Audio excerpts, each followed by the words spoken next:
Hello and welcome to the drone stream. We're here at Sky Tavern Resort. We got the chairlift running today. And, shoot, it looks like a good day for racing. We got a little bit of breeze going, but hopefully it holds off for the day. These racers are ready to rock. They've been here for a few days, going through our equalizer course, going through practice laps, and it is the moment we've all been waiting for all season, actually. Absolutely. It all comes down to this. And now here on the drone stream, you're going to see what we see here. We've got 3 drones up in the sky to capture this action and bring it to you live. And then tomorrow we're going to take all that, package it up, and make the most beautiful racing asset you've ever seen. So Bodie and I in the booth here will be doing a little bit of both. We're going to be hanging out with you and bringing you through what we're seeing live on the drone stream. But then we might kick it into broadcast mode here and there for some tighter takes that we'll use tomorrow. So bear with us if you think we're a little bit crazy.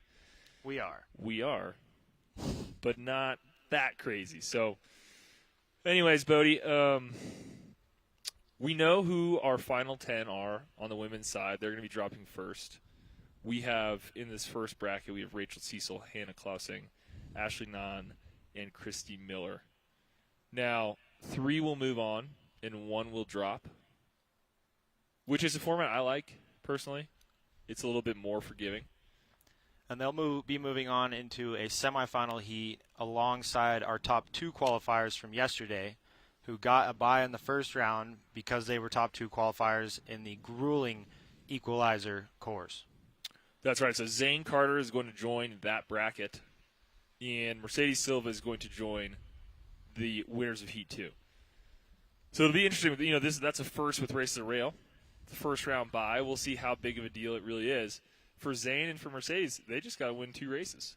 That's what it comes down to. So it's a pretty big advantage. So for all you at home, we are here in Reno, Tahoe. It's absolutely beautiful. And we've got the best racers in the world that are staging right now. We'll be taking the lift up momentarily, and we'll be sending it today. Yeah, we're back here at Sky Tavern Resort, a beautiful, amazing place.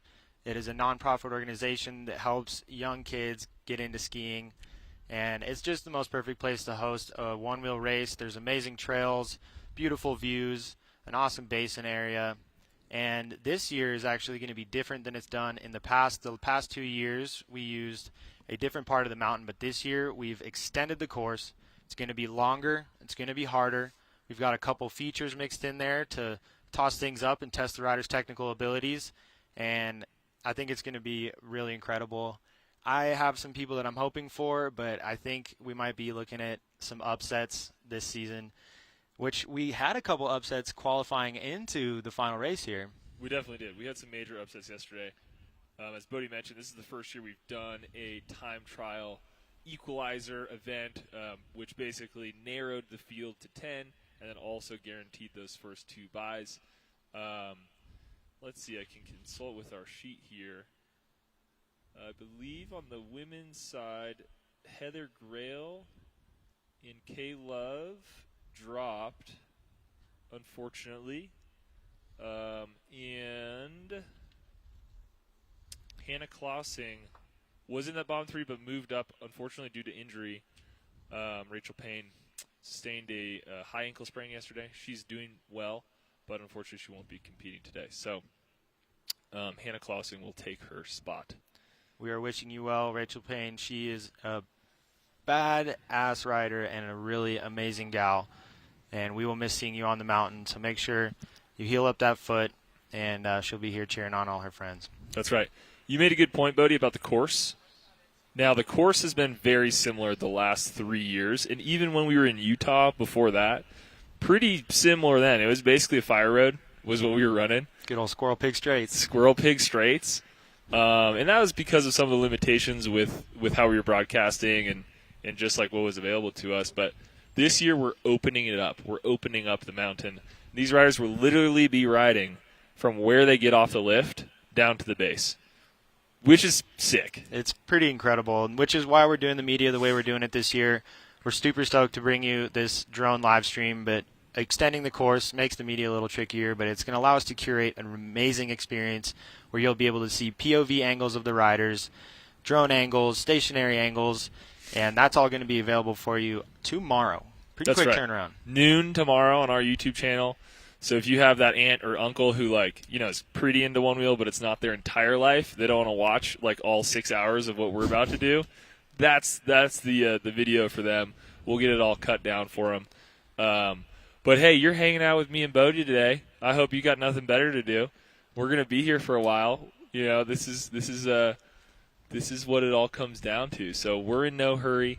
We're gonna move at the pace of the race. We're not gonna be hustling anyone around. Get back up to the top mountain. We got to drop in 10 minutes. Go, go, go, go. We've got 10 races to make it through today. We've got 5 heats of women. Yep. And then we're going to do 5 heats of the gentlemen. And if the math checks out, that'll get us a champion. And by golly, I hope it does. That right there was Neil Bennett zooming down on his mountain bike. Now, Neil's not just out here riding his bike for fun. He's actually going to be collecting cards from all the camera operators that are on the mountain and sweeping down, collecting cards from everybody, running them up here to our editors, Ryland and Will, and so that they can get chopping up this edit literally as this race is happening, basically in real time. So Neil on the mountain bike, big shout out to the legend Neil Bennett. Shout out Benny Bopper. We have a highly elaborate media swapping system here. It's going to work flawlessly. Our debate on the pill cameras took us about 2 hours last night. Yeah, big shout out to Insta360 for hooking us up with their InstaGo 3S cameras to bring us all of our POV angles. Super cool action camera, very versatile, and we're really excited to be able to bring in a whole new angle that I don't know if we've ever had in a Race to the Rail race. We haven't, and it's a shame because it really lets you see what the riders are seeing and shows you how fast they're going and just what that course looks like from their perspective. So I think that's going to be really, really cool, an opportunity for all these riders to kind of be front and center and let us see what they're seeing. Because it's crazy how what they're doing is pretty insane. So it is a challenge to make one-wheeling look as hard and fast as it is, and I think the POV does a good job of that because from the sky, it doesn't quite do it the justice of just how hard these athletes are pushing. This course has some very fast sections and is quite chunky. There's a lot of rocks that will blend in with shadows and blend in with the sand.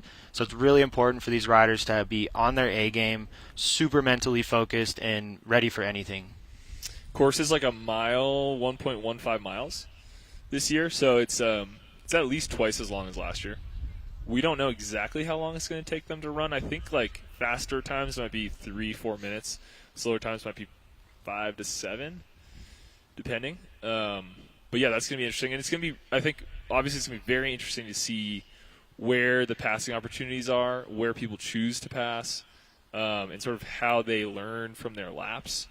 We've seen passes on the lower section of this course before. I believe there was a Thor passing Austin moment from a couple years ago on one of those bermed turns. That was just breathtaking.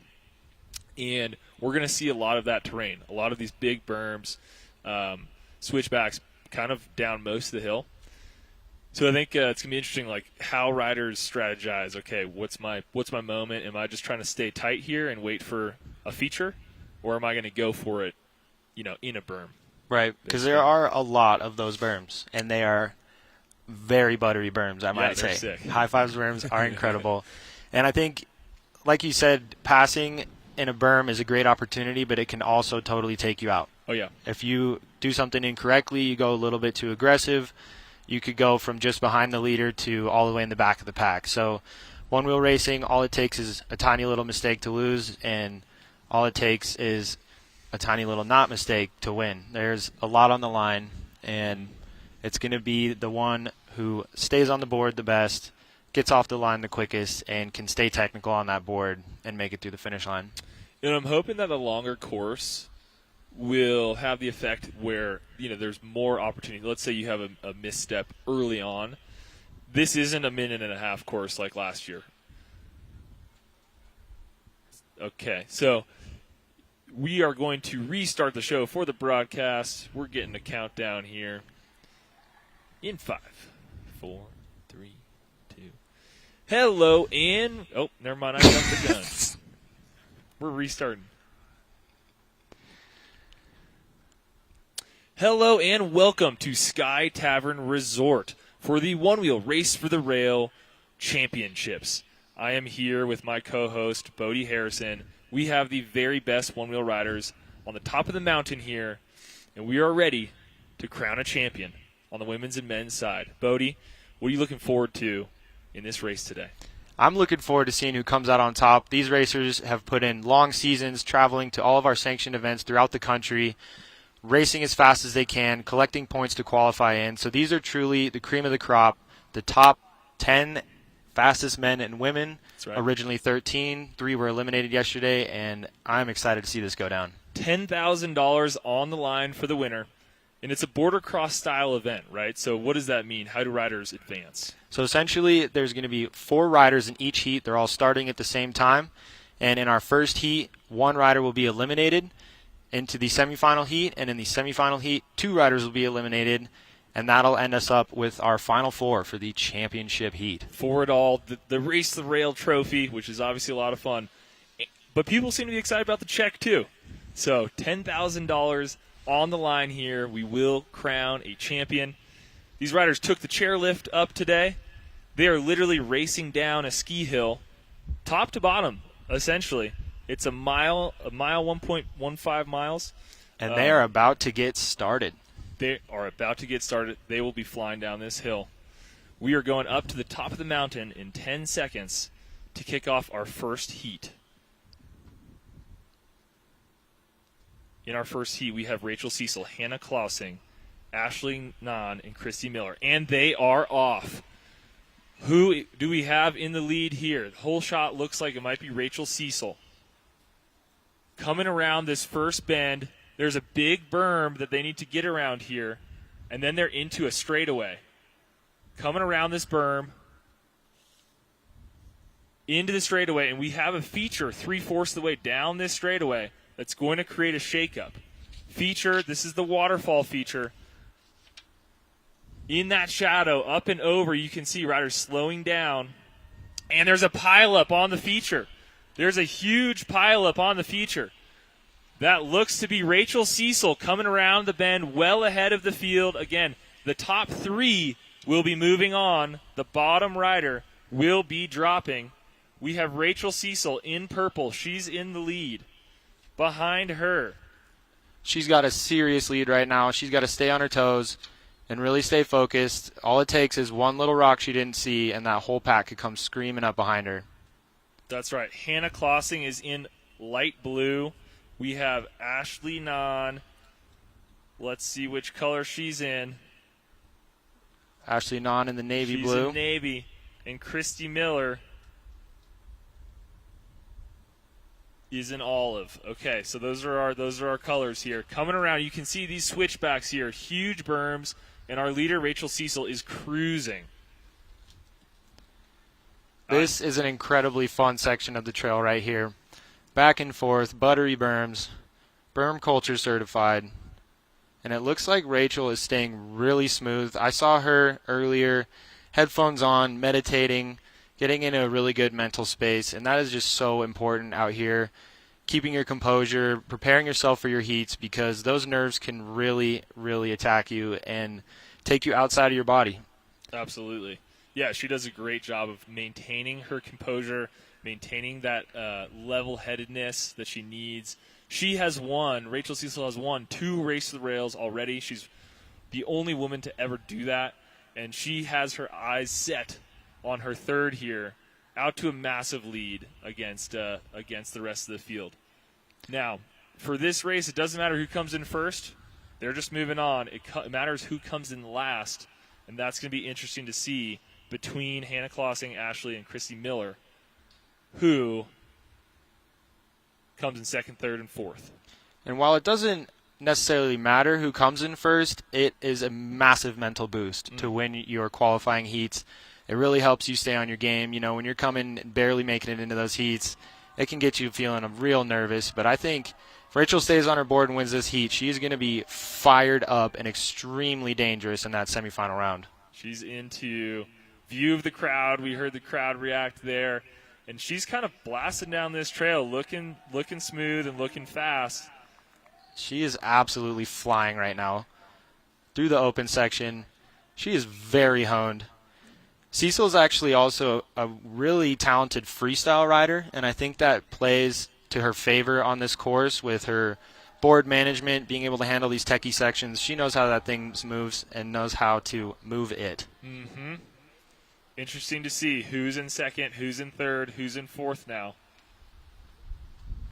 She has a massive lead. Absolutely. Is that Christy Miller? That looks like Christy Miller. Yeah, Christy second place, cruising. Christy Miller with the long blonde braid coming around. She's chasing Rachel Cecil. Christy Miller coming out of Tallahassee, Florida. She is a very sweet gal and a talented racer. She has a lot of heart behind her one-wheeling, and she wanted to give a big shout-out to her family, Bart and Zoe back home. She says she wouldn't be anywhere without them, and she gets lots of encouragement and excitement from them and riding with them. They're both very fast and talented riders and help her keep her wheeling skills sharp.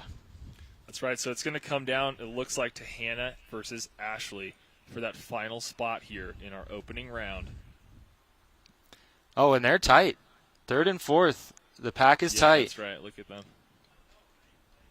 What are you thinking about, Bodie, if you're stacked up and you need to get in front of someone to move on? What's your mindset here? Well, the key is staying really tight on them, so as soon as they make a mistake, you can pass, or as soon as you see an opportunity, you can pass. But it is very hard to ride directly behind somebody because you can't see your line as well. So you're kind of going off of their line and what you can see in front of them. So Hannah Klossing is in front of Ashley Nahn, it looks like, based on what I'm seeing here. And they're dropping into what we call the toilet bowl, into the lower section of this course. Oh, Rachel Cecil with the drop. Stomping Style the bottom points. drop. Now, there is a B line that she could have attacked there. She could have done the B line, taken the easy road, but I think she wants that practice, that feel. Christy Miller's coming into that bottom drop. Christy Miller hits the drop. Cleans Christy the drop. Miller cleans the drop. Rachel Cecil crosses the finish line. She will be moving on as anticipated. Rachel is one step closer to the first ever Race for the Rail three-peat. Both. Oh, we got someone taking the drop. Ashley taking the drop. Hannah taking the B line. Let's see how this Can plays Ashley off. recover fast enough? Wow. Oh, my gosh. It's neck and neck. It's neck and neck. Ashley gains the lead by taking the drop. Can Hannah pass her on this final berm? Oh, this is a close sprint to the finish. Who is going to be moving on? Ashley put the rockets on. It looks like Ashley Nahn will be moving on. Wow, what a finish for first round. Congratulations. What a feeling. Great job out there, Hannah. You did amazing. And that is your first round results. Rachel Cecil, Ashley Nahn, and Chrissy Miller moving on. That got my heart pounding. I love a tight finish like that. It is really crazy how those features with the B lines can really give people an opportunity to pass, even going down. This might give some racers an idea that they might have not had before of taking the A line instead of the B line and seeing how it goes. The drop's not massive, but it is pretty large. It is a challenge. You have to really hone in. You got to control your board, handle it just right. And if you do, that is a considerably faster line than the B line, and it looks like even faster even if you go down. I know. That was my takeaway, too, is that it may just be better to send it on the A line no matter what. We have an interview with the winner. Let's go down to the bottom with Adam Laser. Hey, folks. I am here with the winner of Women's Heat 1, Rachel Cecil. Woo! Rachel, that was quite the run. Almost kind of looked like a warm-up. How were you feeling out there? I was feeling pretty good. It's definitely chunky. It's definitely a challenging course. You got to be dialed in, locked in the whole time.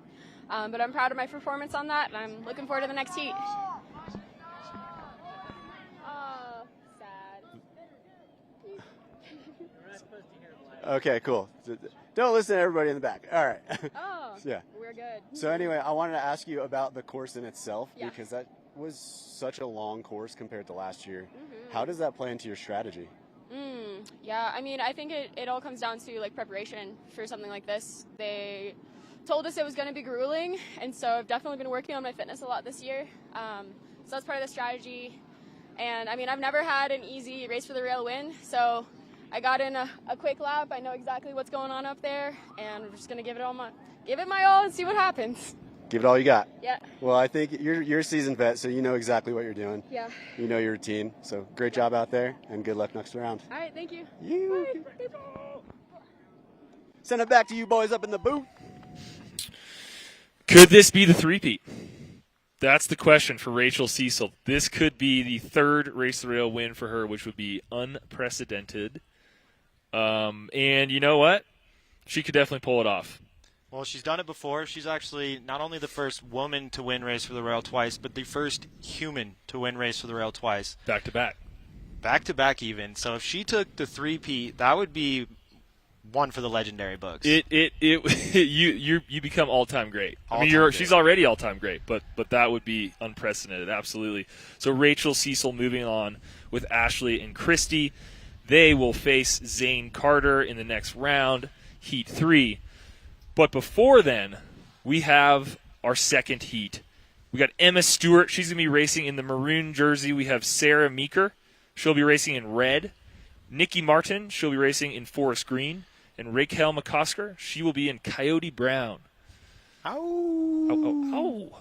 So that sets the scene for our second heat. Those riders look to be heading up in the chairlift right now, which is super rad. That we're able to do that here today. Big shout out to Sky Tavern Resort for being able to accommodate us with the chairlift. It's dramatic. It's cinematic. What a cool experience. I mean, can you imagine? I can. I've actually ridden a chairlift before, Jack. And they are great. And like I was mentioning earlier, mental game is huge. And I think it's an awesome opportunity for these athletes to have some time away from the energy on the lift, seeing the beauty of the mountain, having some opportunity to tune into their breath, maybe even getting a couple glimpses at sections of the course and get them up to the top of that breezy mountaintop so that they can fly back down the mountain. Fly back down. That's right. Any takeaways on the course? I mean, obviously we had a huge pileup in that waterfall feature. In that waterfall feature, it's tough to see right now because it's in the shade, but basically it's a wood sort of ramp up with these drops, sort of like 3 drops in a row. Almost a reverse staircase. That's a great way to put it, reverse staircase. What do you want to do there? Do you need to slow down and speed check or Now, I watched a lot of the racers practicing over there. I went ahead and hit it a couple times myself, and it's definitely challenging. I think more so mentally than physically because you don't know, should I slow down on it? Should I speed up on it?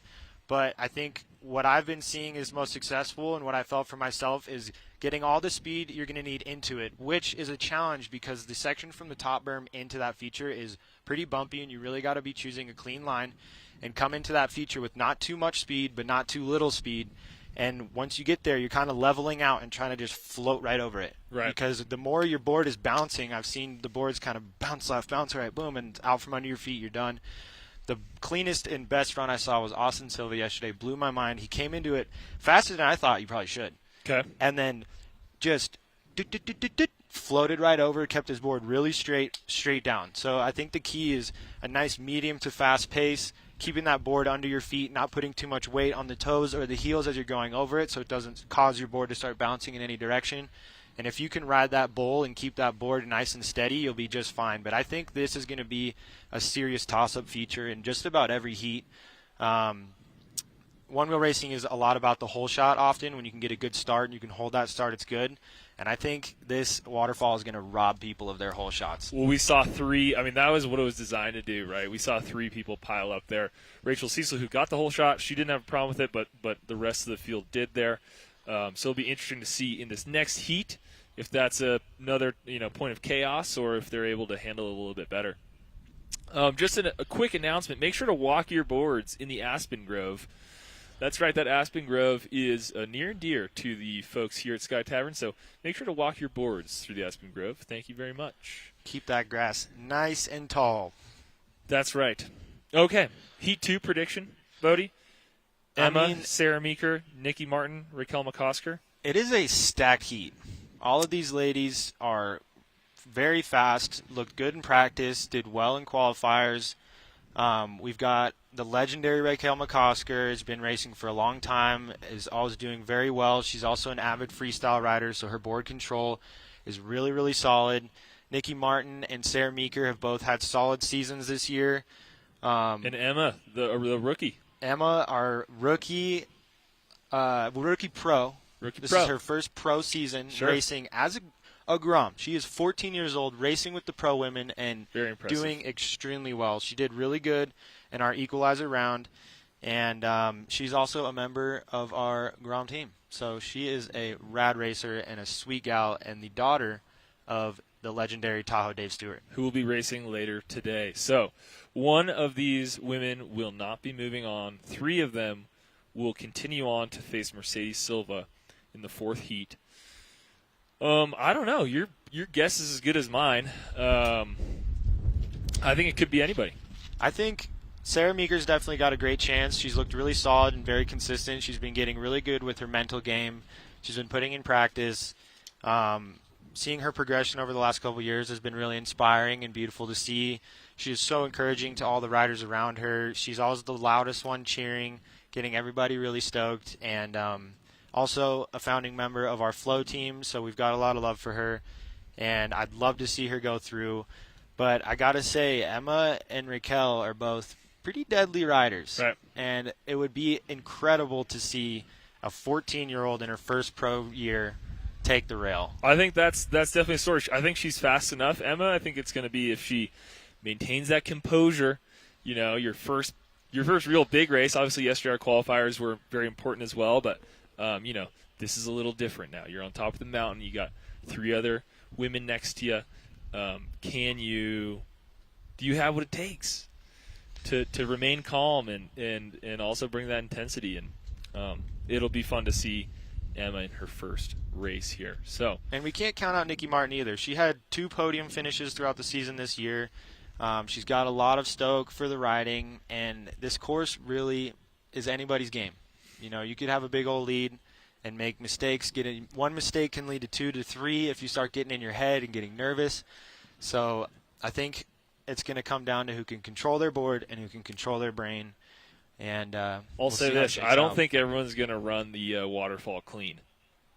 So I think to me that's going to be the first thing to look out for is who trips up on the waterfall. Again, we're going up to our Heat 2 of our quarterfinals. We have Emma Stewart in maroon. We have Sarah Meeker in red. We have Nikki Martin in the forest green jersey and Raquel McCosker in brown up at the top, ready to drop in the quarterfinals. My heart is already racing. I can't even imagine how they're feeling up there. Intense. You can see they are staging up at the top, start gate. Now they get a 15-second warning, and then that gate drops at random. That's how that is mechanized. And this whole shot, very important. Big shout out to Alec for whipping up a real snazzy, futuristic drop gate. Justin Thompson on the trigger. And it is tricky to time the start gate because it's not a 3-2-1. It's a racers, are you ready? And the start line guy is just pulling the trigger and dropping the gate. So your timing is key. Okay, we are in the quarterfinals. Heat 2, we have Emma Stewart in maroon, Sarah Meeker in red, Nikki Martin in forest green, and Raquel McCosker in the brown. 3 of these women will be moving on. The last finisher will get eliminated. Here we go.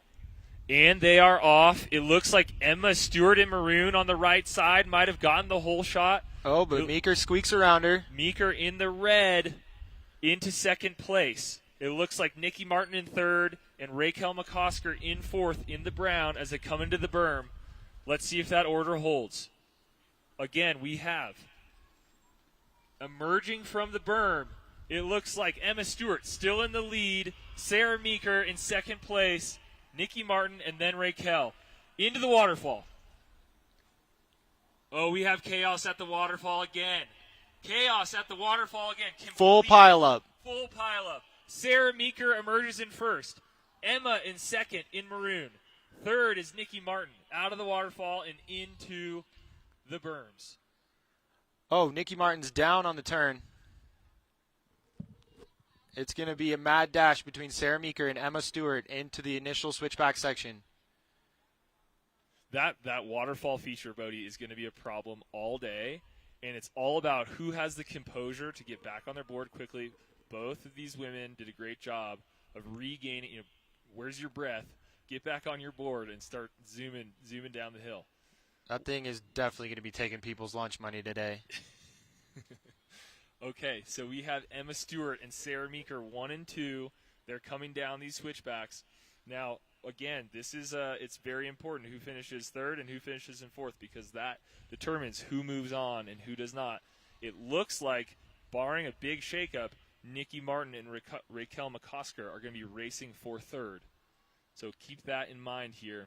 We'll see if they come back into the frame with our leaders, or if they've had some, if they're a little bit back on the course.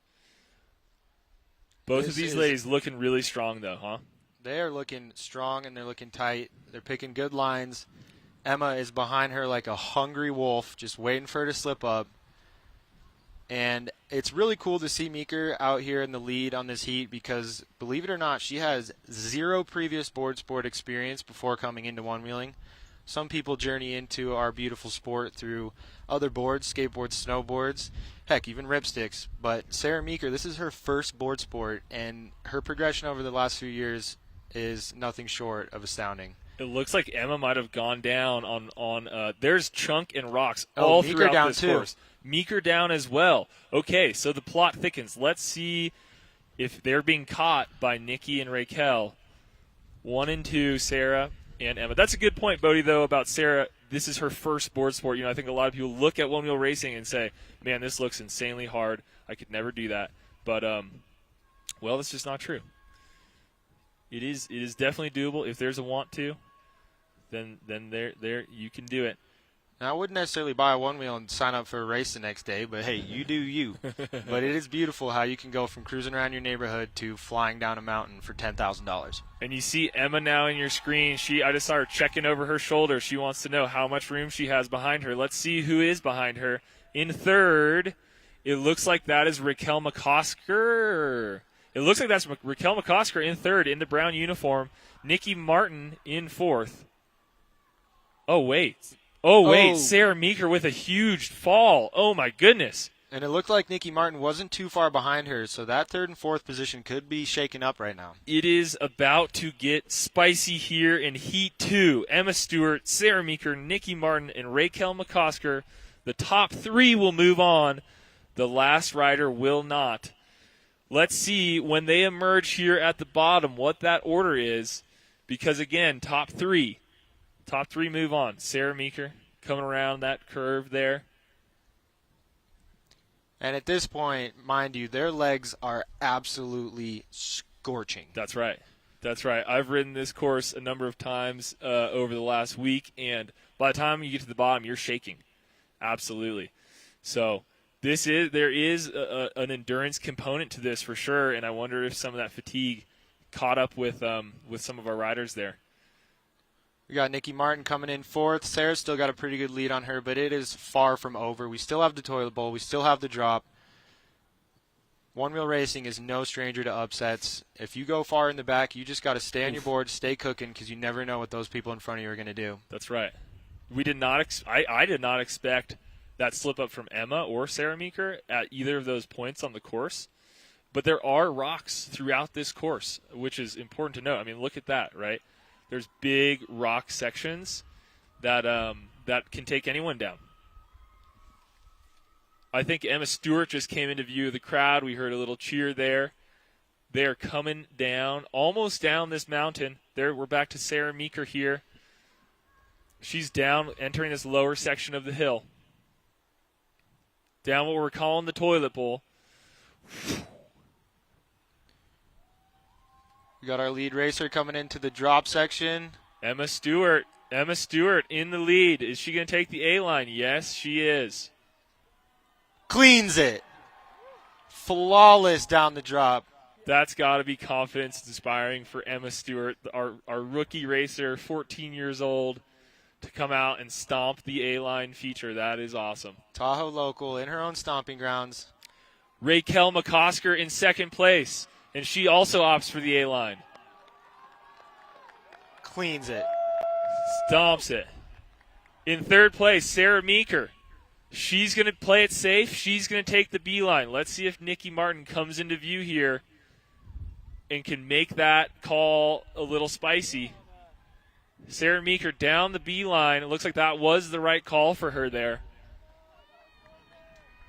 Sarah Meeker coming around the final turn. Emma Stewart, Raquel McCosker will be moving on.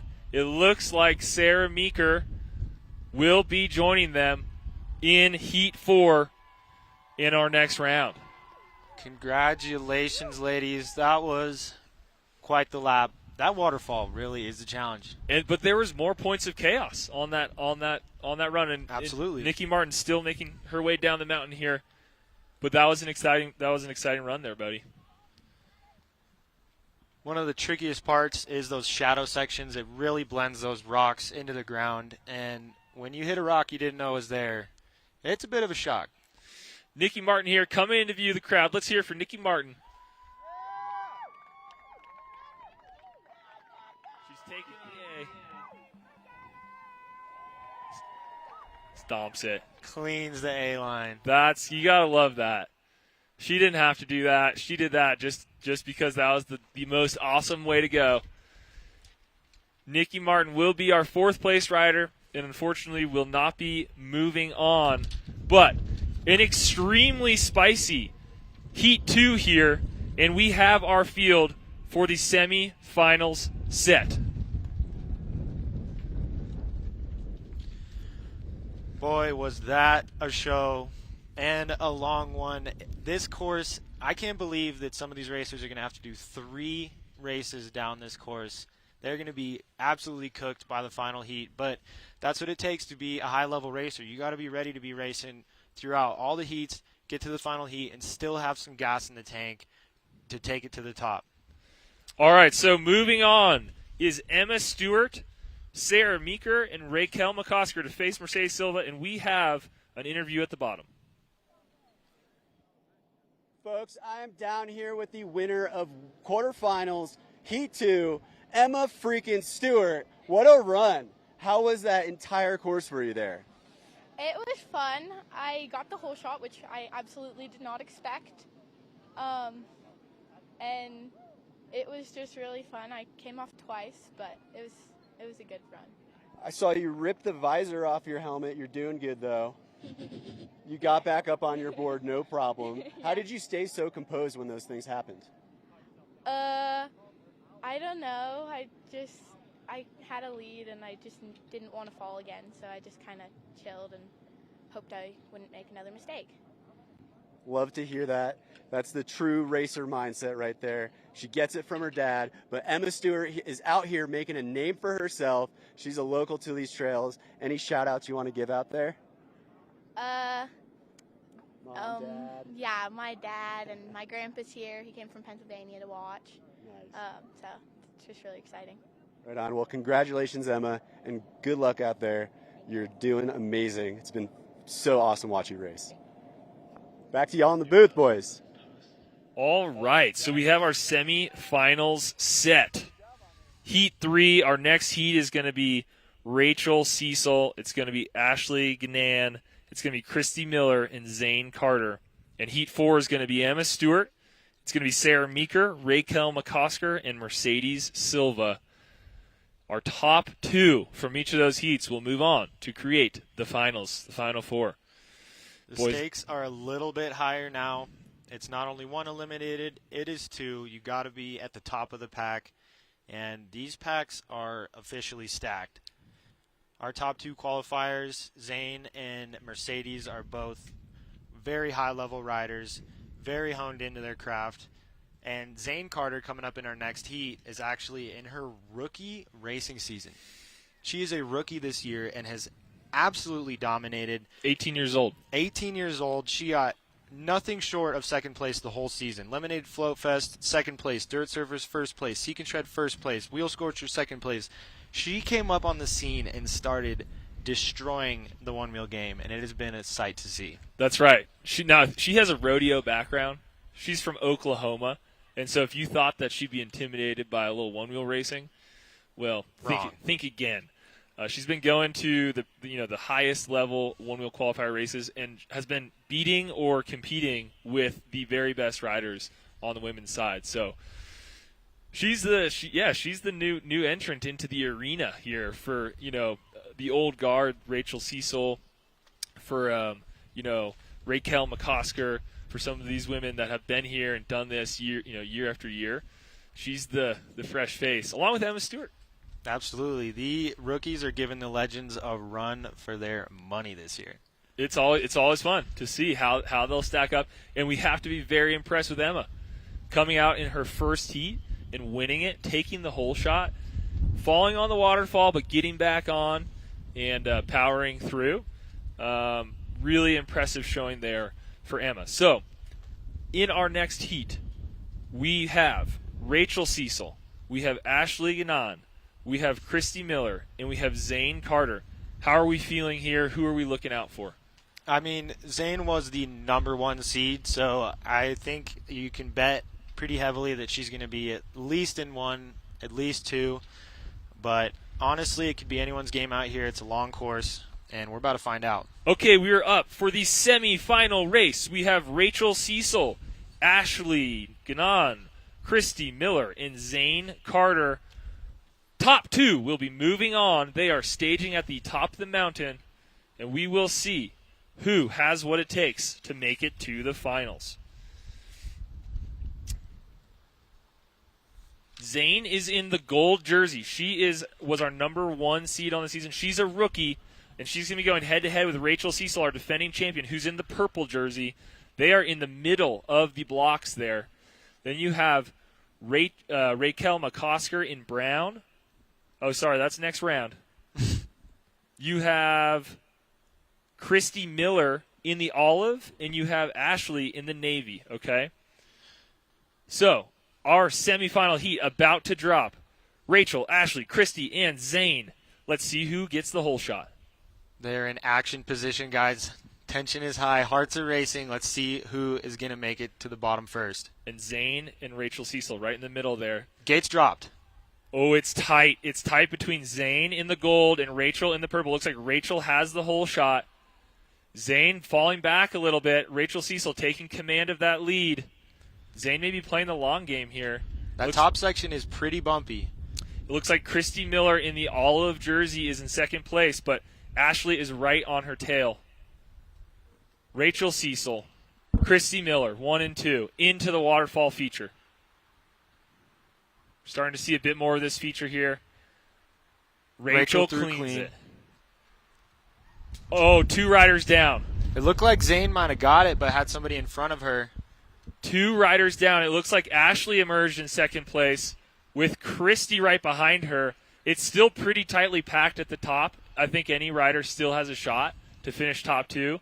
But that pecking order is Rachel, Cecil, and Ashley at the moment as they drop into this double track. They are navigating this double track for a while, Bodie. We saw a couple slip-ups in that last heat, right? A couple of those rock crossings that got a little tricky. Competitors are trying to go as fast as possible. Now they have to both, try to push themselves, but also remain locked in enough where they can handle some of these rocks. So we'll see if we have any sort of slip-ups, or if any that third and fourth place can close the gap here. It's pretty tight. Yeah, they're not on top of each other, but it's a fairly tight pack here. Any mistake in any position is going to lose you that position. Ashley Gannon out of Daytona Beach, Florida, is putting some pressure on Cecil, not letting her get too far out.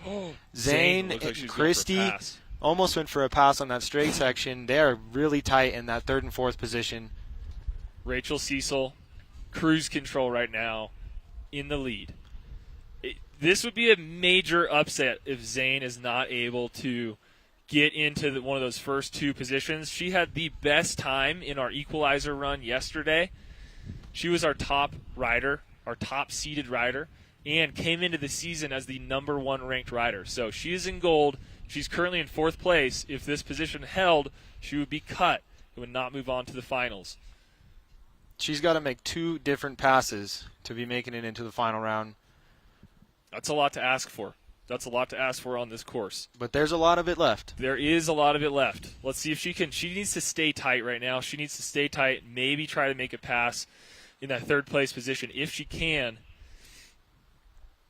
and kind of wait till the bottom, maybe till the A and B line. And it's still tight, really. Rachel, it's interesting to see. Ashley is staying pretty tight to Rachel Cecil. I thought Rachel Cecil was getting way out in front, but Ashley has stayed on her heels, which has to feel good if you're Ashley. Not letting her out of her sight. There's Christy. We're stacked. We're stacked here. 1, 2, 3, 4.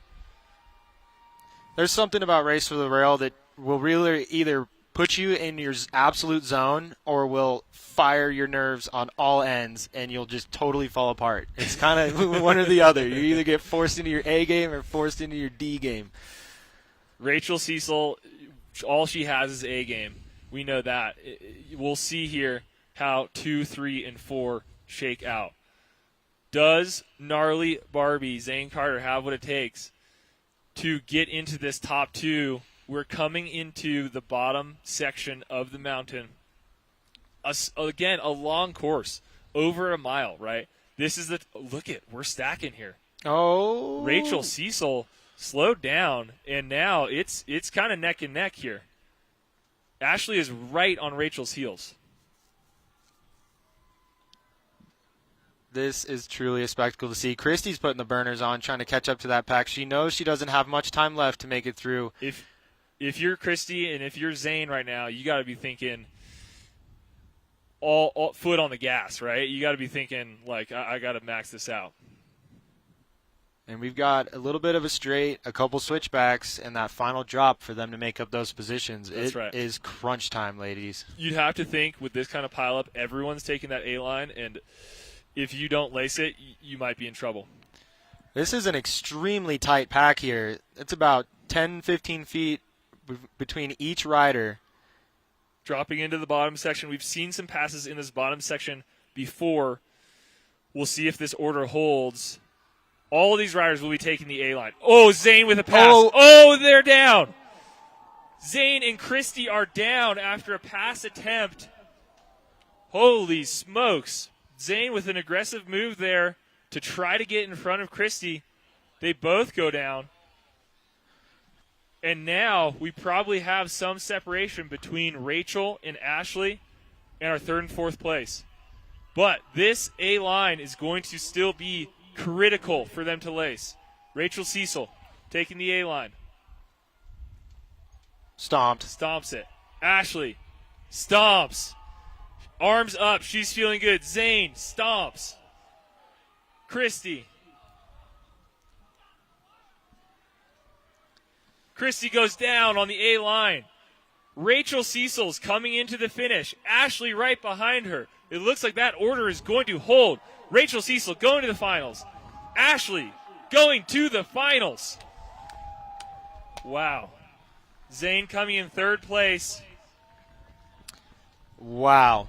What a round. That was a bit of an upset. I think most of us were expecting to see Zane Carter in the finals. It looked like she had a bit of a rough start in the beginning and was trying to catch up in the back of that pack. But when you're really, really trying to push, you kind of tend to make little almost mistakes as you make your way down the trail, and just couldn't quite put it together there. Went for that inside pass, which could have worked out, but as I had mentioned earlier, sometimes going for those passes can end up knocking you right off that board. So great job to all the ladies out there. That was a very entertaining round, really tightened up at the end there, and big congratulations to Cecil Diesel, Ashley Gannan. You're making it through. That is huge. That is absolutely huge. Rachel and Ashley making it through to the finals. They will be racing for $10,000. That's a lot of clams. That's a whole lot of clams.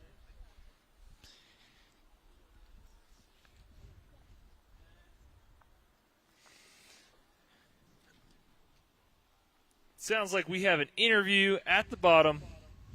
Let's toss it down.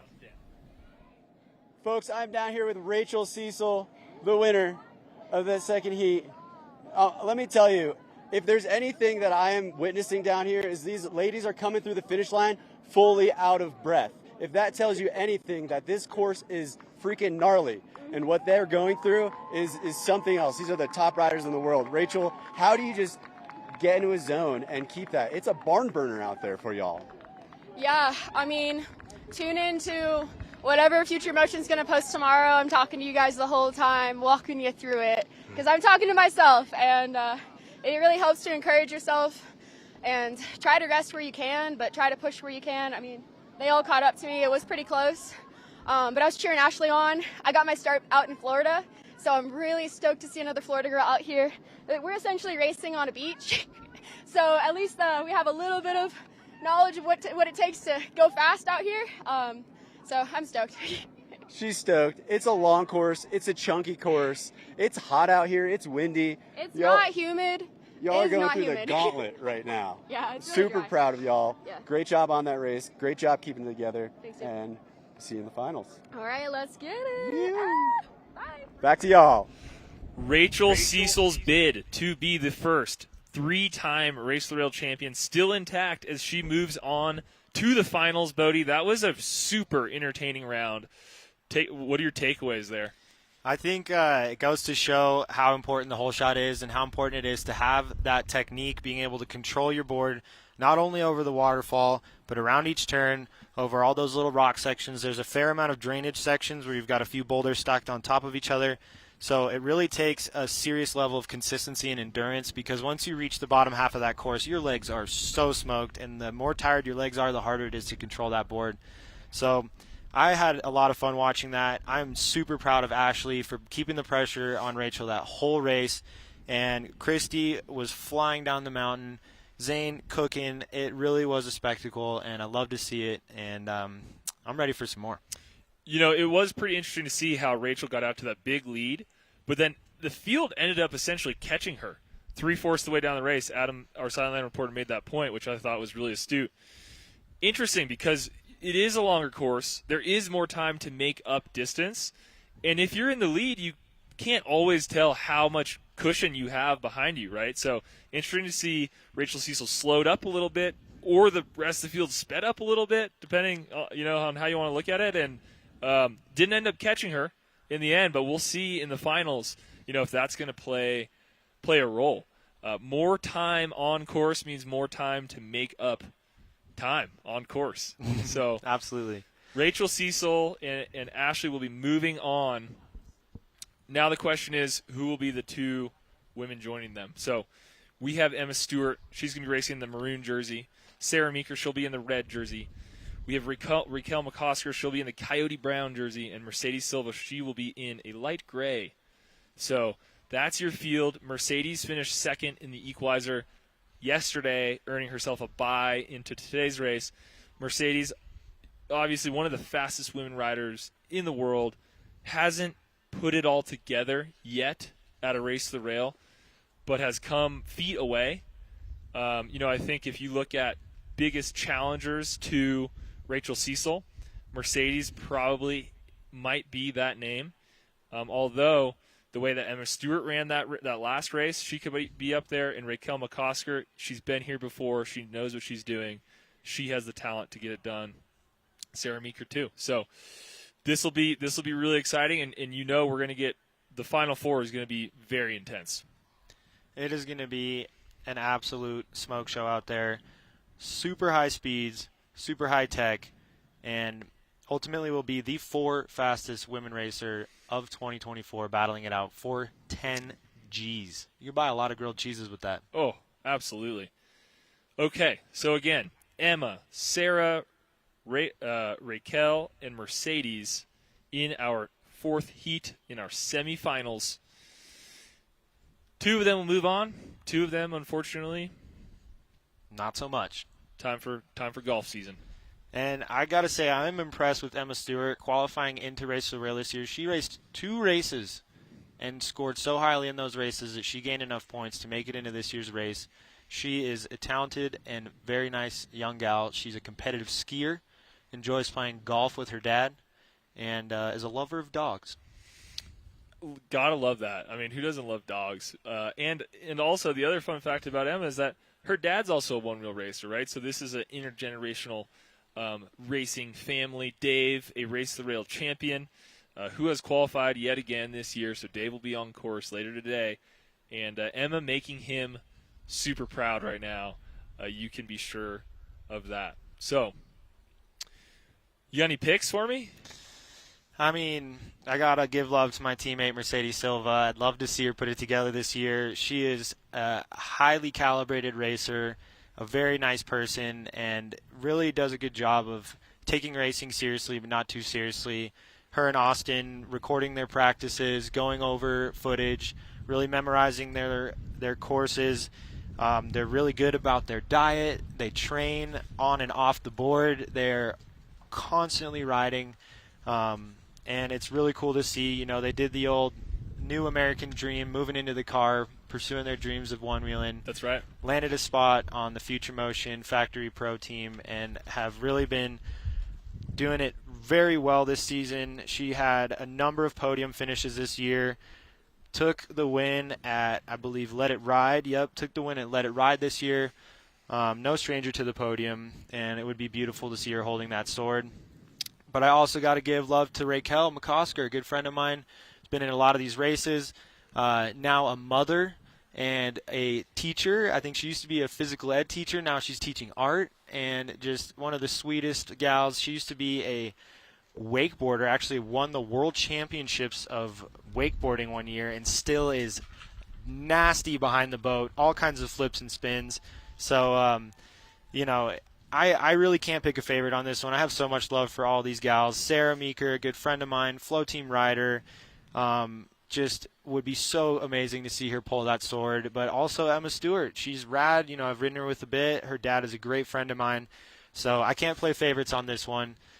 We just got to see how it shakes out. You can see our riders staging at the top there in the starting blocks. The wind is ripping, and I mean that can be a factor, right? Absolutely can be a factor if you're up there and the wind is ripping like that. Just another thing to be thinking about, you know, as you're getting ready to drop down. And it looks like from the directions of the flags that are getting blown to bits, it's a headwind in the start. Astute. So they are going to be pushing off the line into a headwind, which adds another challenge. And starting a one-wheel race is a very key technique to have down, because you need to be as fast off the line as you possibly can, but you cannot go that little bit over the edge and take yourself to the ground, because then you are starting with a massive gap. So it's really all about playing the line, throttling as hard as you can, trying to time that gate well. Looks like the order is Raquel McCosker on the left of your screen, Sarah Meeker next to her. Looks like Mercedes Silva is third from the right, and it looks like Emma Stewart is on the far right block. So that is your order at the top. We've got one of our talented engineers and Race for the Rail builders and helpers, Alec. Cam's started, making sure these POV angles are going to make it into our beautifully curated race coverage that will be available tomorrow at noon on our YouTube. The build crew at Race the Rail is pretty legendary. We have some serious legends on most parts of our crew.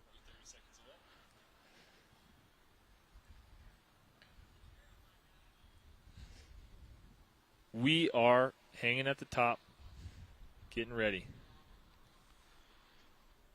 We've got Emma Stewart, Sarah Meeker, Raquel McCosker, and Mercedes Silva. 30 seconds until heat for the semifinals. We have Emma Stewart, Sarah Meeker, Raquel McCosker, and Mercedes Silva at the start. You got Raquel on the left, Sarah Meeker in the red, We got Mercedes Silva, third from the right. And on the far right, we have Emma Stewart. They are ready to drop. Let's see who gets the hole shot. They are off. Mercedes with a great start, and Emma Stewart in the maroon jersey trying to edge her out. Mercedes cuts off that inside line. Looks like your order is Mercedes, Emma, Sarah Meeker, and then Raquel McCosker in the rear. Into this berm. That is your order. Mercedes Silva, again, got a bye. She was our number 2 finisher yesterday in the equalizer, which got her a first-round bye. She's probably the favorite, but Emma Stewart is right on her heels into the waterfall. Looks like we can see the waterfall a bit better this time. Emma Stewart almost making a pass on the waterfall. Wow. Mercedes cleaned it, and Emma back on her board very quickly, in and out there. That's your 1 and 2. Again, top 2 riders will be moving on and going to the finals. Unfortunately, 3rd and 4th place will not cut it here in the semis. Settling into this order, it looks like Mercedes is just kind of not taking it easy, but she's running a calm race. She knows she did what she had to get that hole shot. But Emma is putting the pressure on. She is not far behind, just waiting for any little slip up, any opportunity to get out ahead, because you will make it through with the number 2 position, but being in number 1 gives you a little more cushion. And as we saw in our last heat, there's a lot of time for 3rd and 4th place to really squeeze that gap, right? The longer this race is, the more your legs start shaking. There's Sarah Meeker. She's in frame. She's right behind. Let's see if she can make up some time on Emma, who's in 2nd place. Now, fun fact about Mercedes Silva is she is an extremely high-caliber rider who has blown her ACL 2 separate times and has yet still to get it repaired. She is rocking ligamentless right now and just boosting down the mountain, clean the waterfall, and just seriously putting on a show for what pro racing looks like. And Emma is with her on that stage. These girls are ripping and staying very clean. And it looks like Sarah Meeker is not that far behind 1st and 2nd place, so I think she has an opportunity for sure. There she is in frame. She has an opportunity for sure to make up that ground and make things spicy at the end. We don't know exactly where Raquel McCosker is a little bit farther up the course, but she may as well have time too. Again, this is a long course. There are a lot of rocks placed in pretty inopportune locations, and we're definitely at a juncture where anything can happen here. But Mercedes looking really comfortable. She rides all the time, as you said, Bodie. She's big in her visualization. Practices a lot, eats well, trains for this. This is a big moment for her. But Emma keeping her close. Coming into the view of the fans, getting some love from our crowd here. 1 and 2. If this order holds, they will be moving on to the finals. Let's see if Sarah Meeker has some gas in the tank here at the bottom of the course. Now, this trail is honestly one of my favorite trails to ride in this Tahoe/Reno area. Sky Tavern Resort is a beautiful summer location for riding bikes, riding one-wheels, and just such gracious hosts. And you might even catch a little glimpse of the legendary Lars if you're coming around these ways. Wow, the legendary Lars. That's right. Mercedes 1, Emma 2. Now, if you are Mercedes and Emma, are you hitting the A-line right here? I mean, if they know how close Meeker is behind them, I'm sure they would. And I think with how much time you save, even not going down on that feature, it's a key decision to make. But you never know. Sometimes when you feel like you have a good lead, you go ahead and play it safe. So only time will tell. They're getting pretty close to that zone. You kind of doubt they take the B line, but they do have a bit of a lead here. We will see when they emerge in the bottom section what they choose to go with on the AB. Into the trees. These are some hairpin turns, some steep bank turns. You can see those rocks right in the middle of the trail. They're navigating all of that. This is super impressive for Emma Stewart right here because Mercedes is one of the fastest riders absolutely in the field, and Emma is not letting her go, which if you're Emma Stewart has to inspire a ton of confidence. into the view of the bottom. It's crunch time. We got just a few more turns left, and it's finish line. Oh, Emma off her board. Emma off her board. I was just about to say this is where you're starting to think, don't mess up, don't mess up. Emma off her board, gets back on though. Kudos to her. In that situation, Bodie, when you come off your board, what's your mind doing? You are either calming yourself down or tripping out. Full panic. And it's so important to Mercedes stay on calm, the A. get back on the pony. Emma taking the A. Wow, stomps from both of them. Sarah Meeker is right behind. She's going to be taking the B line. Sarah Meeker taking the B line. Coming out and around. It looks like Mercedes Silva will be moving on to the semifinals, and Emma Stewart will be joining her in the finals. That was an intense race. Mercedes and Emma moving on to finals. You love to see it. NorCal riders in their home turf, both well familiar with taking laps together. And the legendary Sarah Meeks coming in third. Great job, Sarah. She's always hyped. You got to love that about Sarah. Big hugs at the bottom. One of the best sports in the game. Well, all love. We have our field set. Emma that went down there at the end, but had enough of a lead where that didn't end up costing her. It's going to be also interesting because some of these racers have had 2 laps now. Emma's gone down twice. Mercedes has only gone down once. We will see. She's the only rider that had a bye that's moving into the finals. And it'll be interesting to see if she has an advantage because she's got fresh legs, or if it's a bit of an advantage to have run this course more times because you kind of know your lines better. You know what to look out for. You got a feel for it. I think that's going to be interesting. And that was a debate, and people have different reactions to it, whereas is the bye an advantage or a disadvantage? Because, yeah, you're saving your legs, but also you're getting less time on the course, less opportunity to get to know the course and really hone in your lines. I think my take is that it's going to be a bit of an advantage saving the legs because this is a long course. Right. And that is the beauty of the equalizer system. You earn yourself some strong legs and should help pay you off in the finals. It sounds like we have Mercedes Silva down at the bottom. Let's kick it down to Laser. Hey, y'all, I'm here with Mercedes Silva. Mercedes, congratulations on that win. Thank you. How are you feeling? It's getting warm out here. It's not too warm, honestly. This is like the perfect weather for me, nice and breezy. I really like it because you get some wind under your wings. Some wind under the wings. Now, I sent you a message just wishing you good luck today, and you responded to me, I'm feeling peaceful. How are you still feeling peaceful? I do. I still feel really peaceful, and that's all I can ask, honestly. The last couple of years have been a little nerve-wracking for me, and this year I've been so at peace. It's really nice. Well, that's really great to hear, and we could see it on the trail. You seem flow state, you seem connected and very smooth. What are some of the hardest parts that you encountered on that course? There's a couple of unexpected little chunky areas that just after going over the course a few times and stuff get a little loose. So if you're not expecting those and know when to slow down, those are definitely some like unexpected challenges.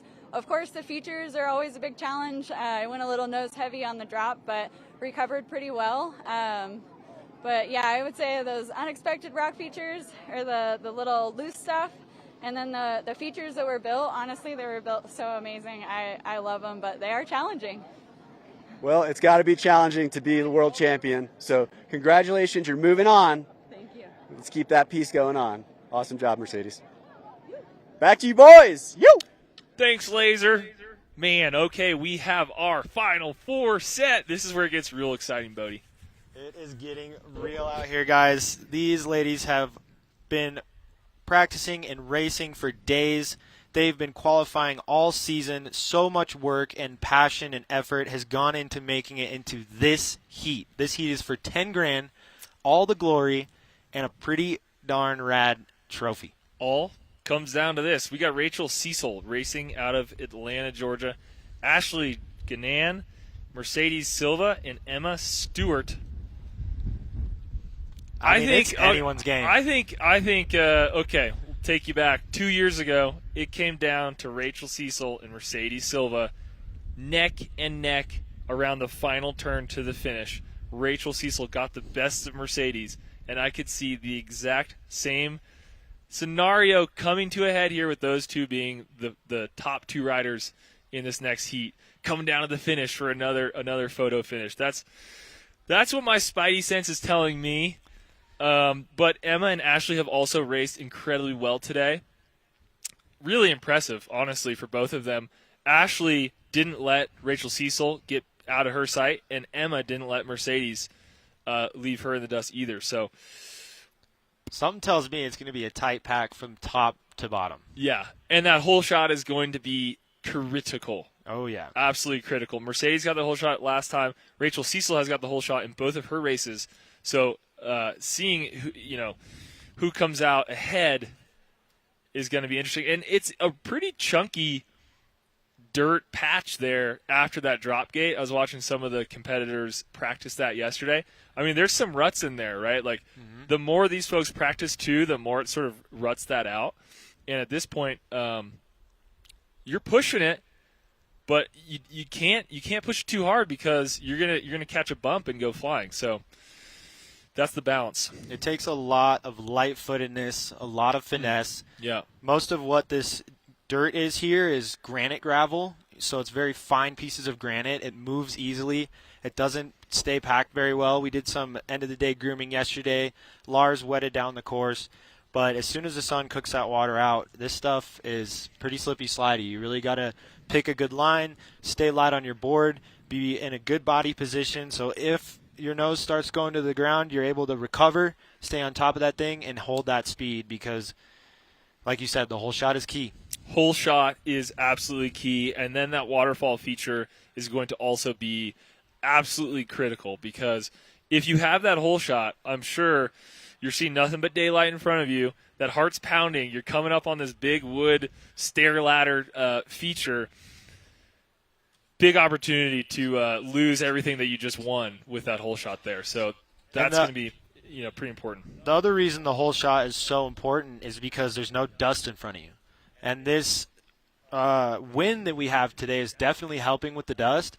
But it is considerably harder to maintain high speeds, stay in your line when you have the dust from the riders ahead of you. That's a great point. Yeah, clear vision, for the leader only. So we will see who gets the whole shot on the finals. Rachel, Ashley, Mercedes, and Emma. Any prediction? It's so hard to say. Like you said, I can imagine Cecil Diesel and Mercedes being in the front, but also Emma and Ashley were so good about maintaining that second place position and giving no space for mistakes. And it doesn't matter if you got the whole shot or not if you make a mistake at the bottom, because Emma and Ashley are going to be on your tail. Did you all notice that wasn't a real answer there? I didn't get a prediction out of you. Well, I don't want to be wrong. But if you're going to make me pick, shout out to my teammate Mercedes. She's got it in the bag. Okay. I'm going Rachel Cecil. 3-peat, baby. I would love to see the 3-peat. I really would love to see that. I think until I see a racer beat her head-to-head, it's hard to pick against her, honestly. That's a good point. But that's why we're all here, because we get to see exactly what's going to happen. And, shoot, I can't wait. This is going to be fun.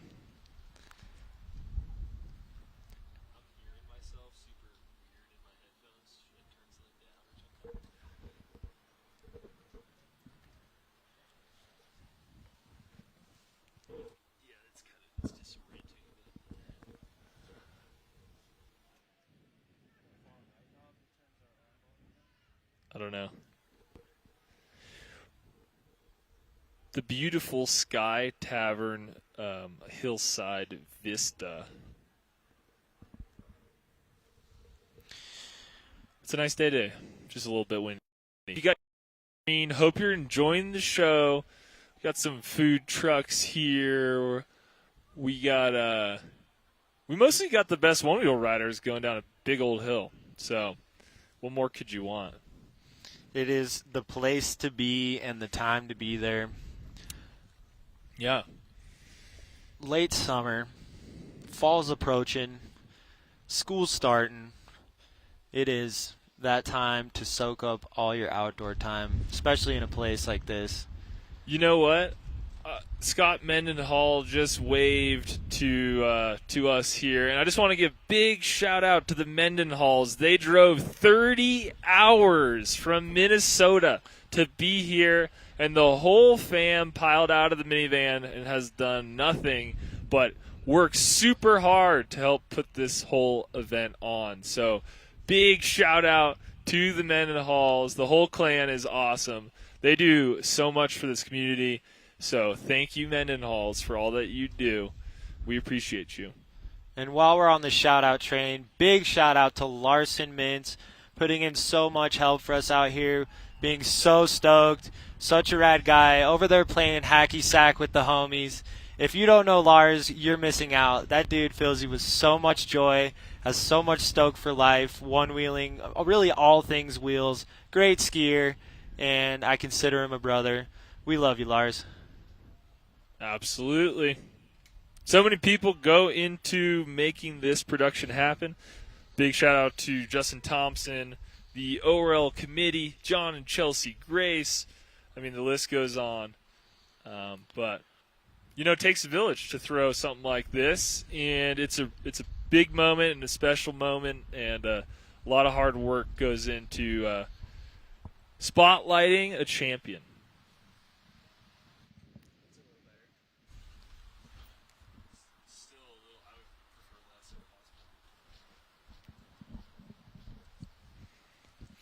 Hey, and big shout out to our internet viewers and our in-person viewers. Racing isn't racing without people watching. So thank you for coming and being a part of this, tuning in on the live stream. Looks like we got about 670 people hanging out, tuning in to the drone stream.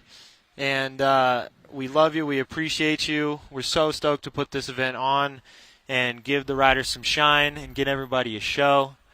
And it's going to be incredible to see who comes out on top. Absolutely. If you're in the live stream, drop your predictions below. Who do you think is going to come out on top? Rachel, Ashley, Mercedes, or Emma? Who do you have? We will see. And we're in Nevada where gambling is legal, so I believe there's some betting on this race going on. Is that correct? There might be. There might have been some wagers placed last night. We'll see who ends up profiting here off of the times that these racers lay down.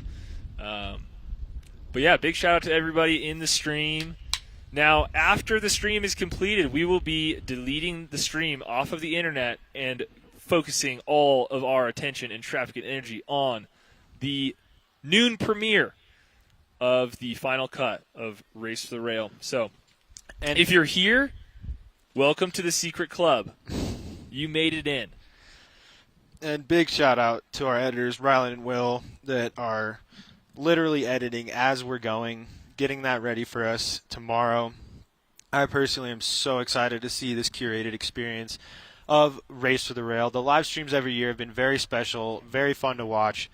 But again, having these extra angles are going to be so rad, and it'll truly be something special.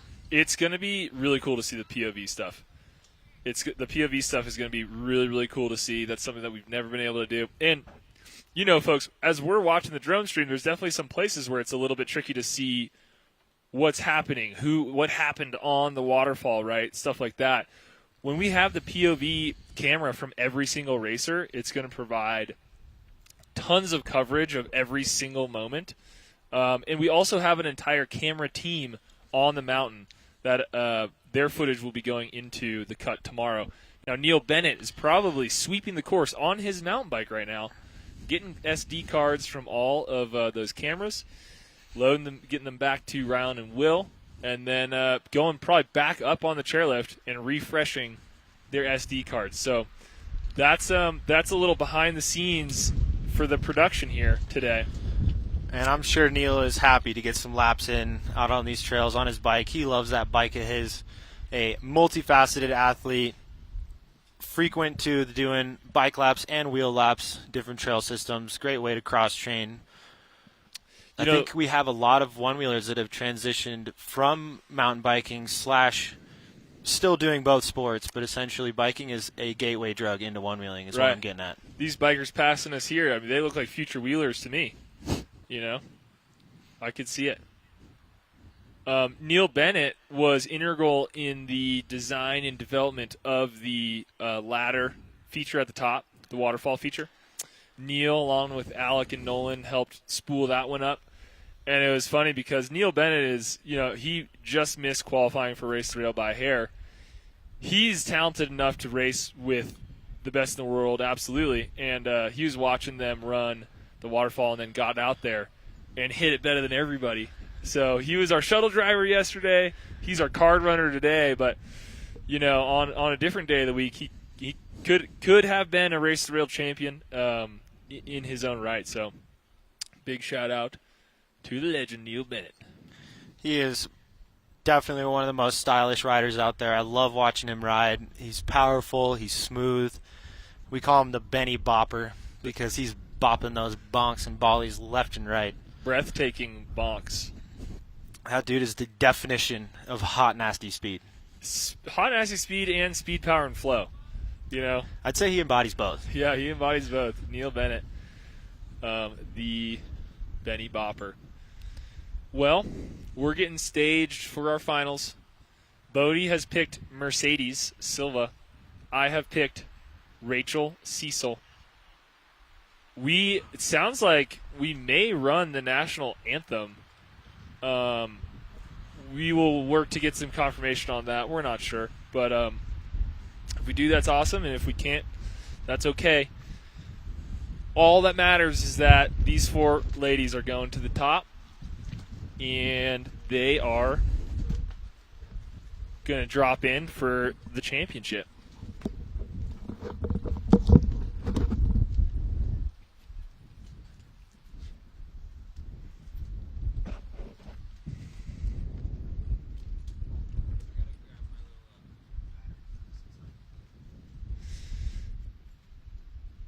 They are staged at the top.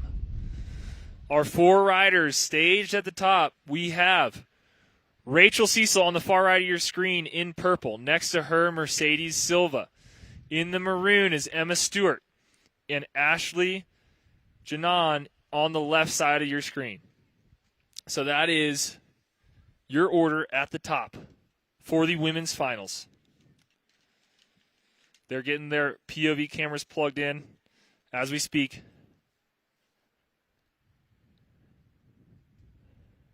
You can only imagine what they're thinking. How nerve-wracking that must be.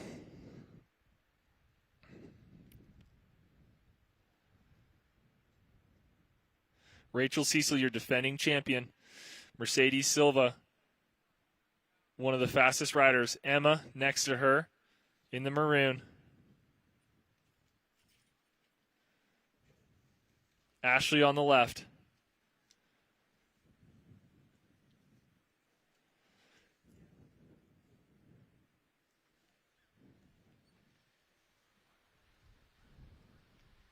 That wind is still howling up there.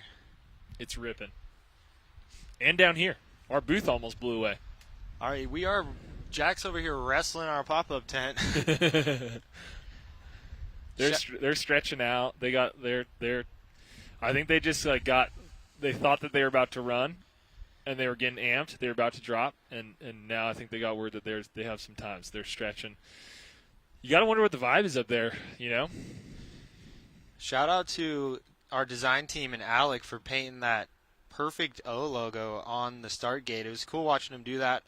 Drawing out a grid, referencing a smaller image. True artistes, keeping it looking fresh. That's a darn good looking drop gate if I ever seen one. You give me 1,000 years, I couldn't paint that perfect. Nope.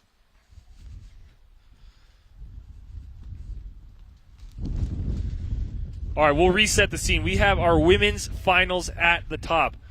Rachel Cecil on the right, fighting out of Atlanta, Georgia. Next to her in the gray, we have Mercedes Silva with the orange helmet, racing out of Santa Cruz. Emma Stewart in the maroon, and Ashley Janan, and they are off. Mercedes got the whole shot with Rachel right on her tail. 1-2. Rachel edges her out for the lead. Mercedes Silva right behind her. Oh my gosh, Ashley and Emma down. Ashley and Emma, huge spill. Rachel Cecil got the whole shot. Mercedes behind her into the berm, heading toward the waterfall. Now, it looked like Emma got taken out by Ashley's board, completely unintentional, but that is something that can happen out here on the course. Rachel cleans it. Mercedes cleans it. That was massive. Massive there. Coming out of the waterfall clean. Okay, Rachel Cecil in the lead. Mercedes behind her. Now, if you're Rachel Cecil, what are you thinking, Bodie? You're thinking, oh boy, I've got a Pantheress behind me. I need to put the burners on and stay clean. Hopefully that meditation she did this morning and those lift rides are keeping her mental game calm. We know Mercedes was saying she was feeling peaceful too, but by golly, the finals round can really interrupt that peace. This is huge. That order is huge coming out of the top, right?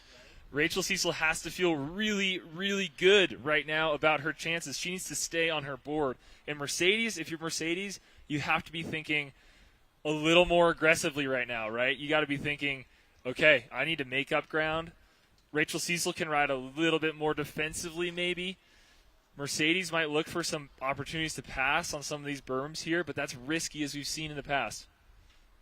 Looks like Ashley and Emma are tight.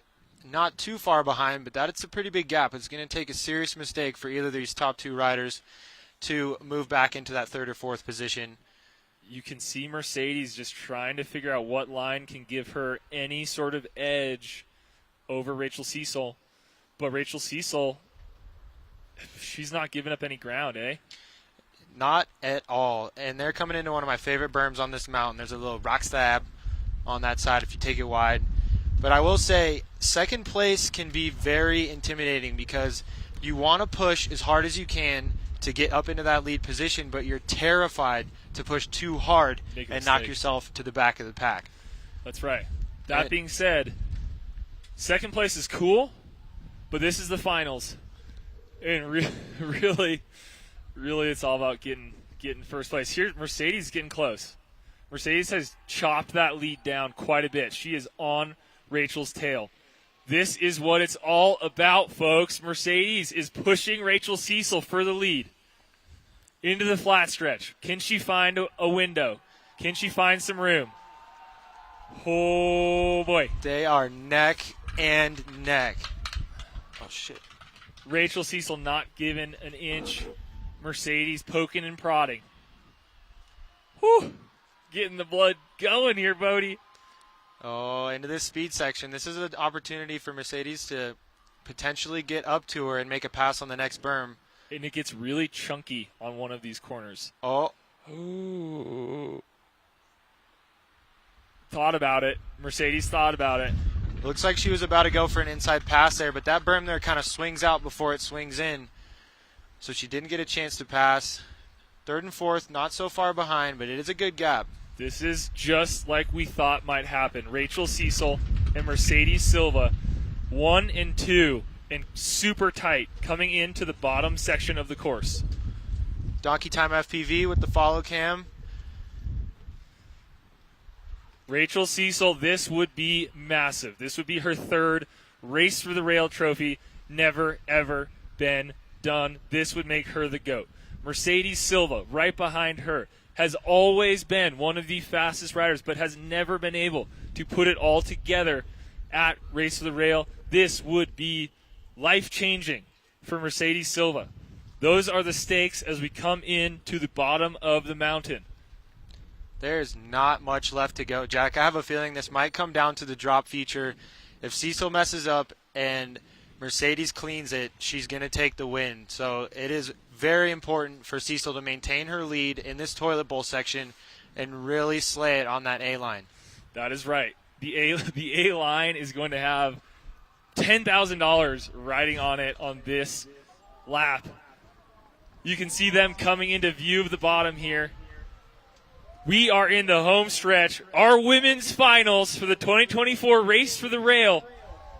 Rachel Cecil, Mercedes Silva, 1 and 2, coming into the final section. This is a $10,000 drop, folks. Are we ready for this? Rachel Cecil into the drop. Nails it. Mercedes Silva nails it. Can she make up room? Can she gain ground? Rachel Cecil, number 1. Mercedes Silva, number 2. Into the home stretch. And Rachel Cecil emerges. It's tight, but she will be the 3-time Race for the Rail champion. That was a close finish. That looked almost identical to my finish with Kyle Hansen years ago. That end section is so hard to catch up on. You have to really put the burners on, and Mercedes almost did it. That was not even a board length, it looked like, over the line. But Rachel Cecil is a 3-time world champion one-wheel racer, the first to ever do it, guys. This is a momentous moment in one-wheel history. Jack, you were right. Holy smokes. Rachel Cecil's done it again.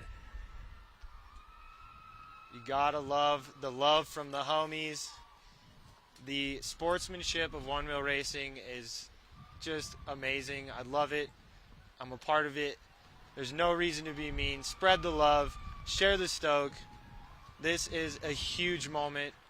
Rachel Cecil is $10,000 richer. She is a maker of history, and she was already a legend and has just moved further up in her legendary status. This is GOAT. This is GOAT material, folks. No one has ever won 3 race rails, let alone 3 in a row. This is complete domination. That was a super tight race.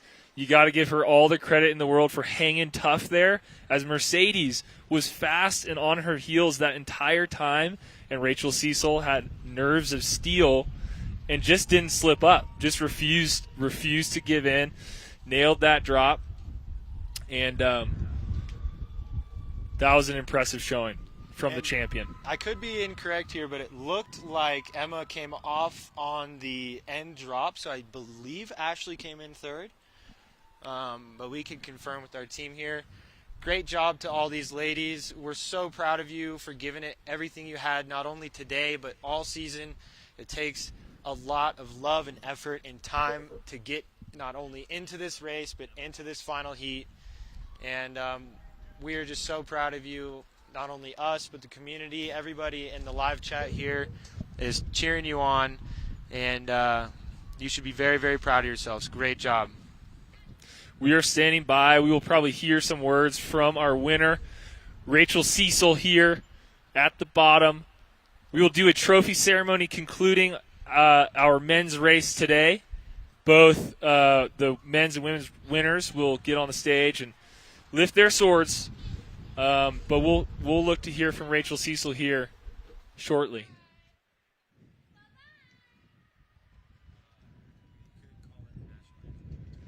Oh, yeah.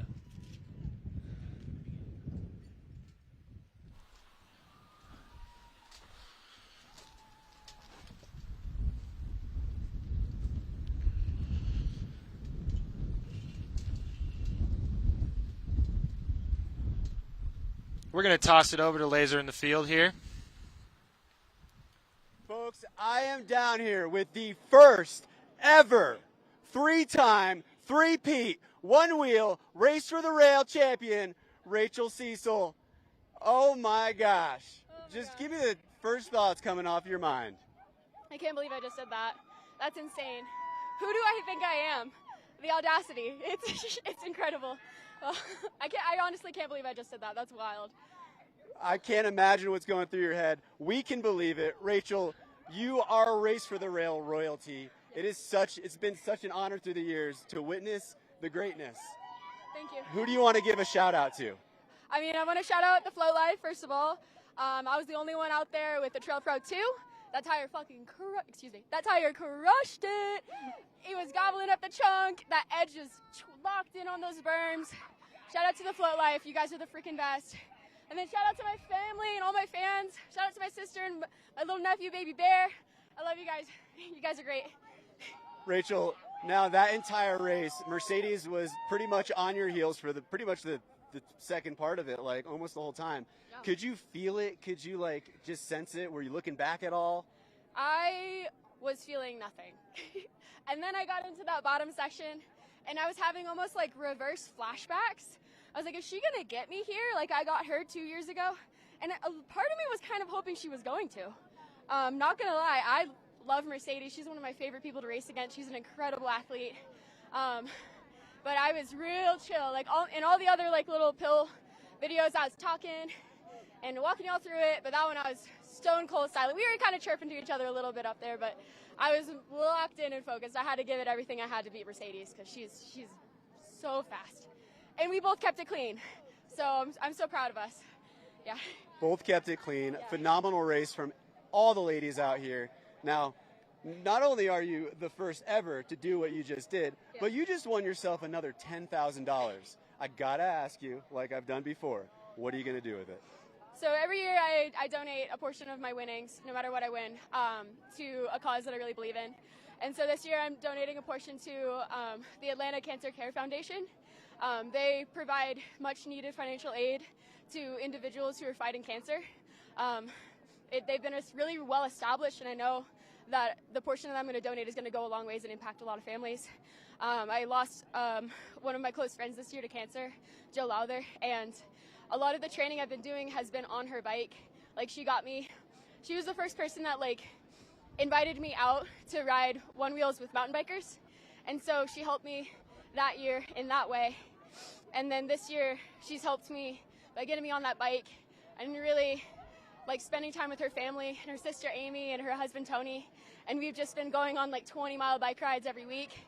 Amy and I one week did like 50 miles. We just got into it like earlier this year. So that's what I'm gonna do with part of the money. And then I think I really want to try to go on a honeymoon with Sarah this year. Try to go somewhere abroad. We'll figure it out. We really got to do it. So that's my plan for the money.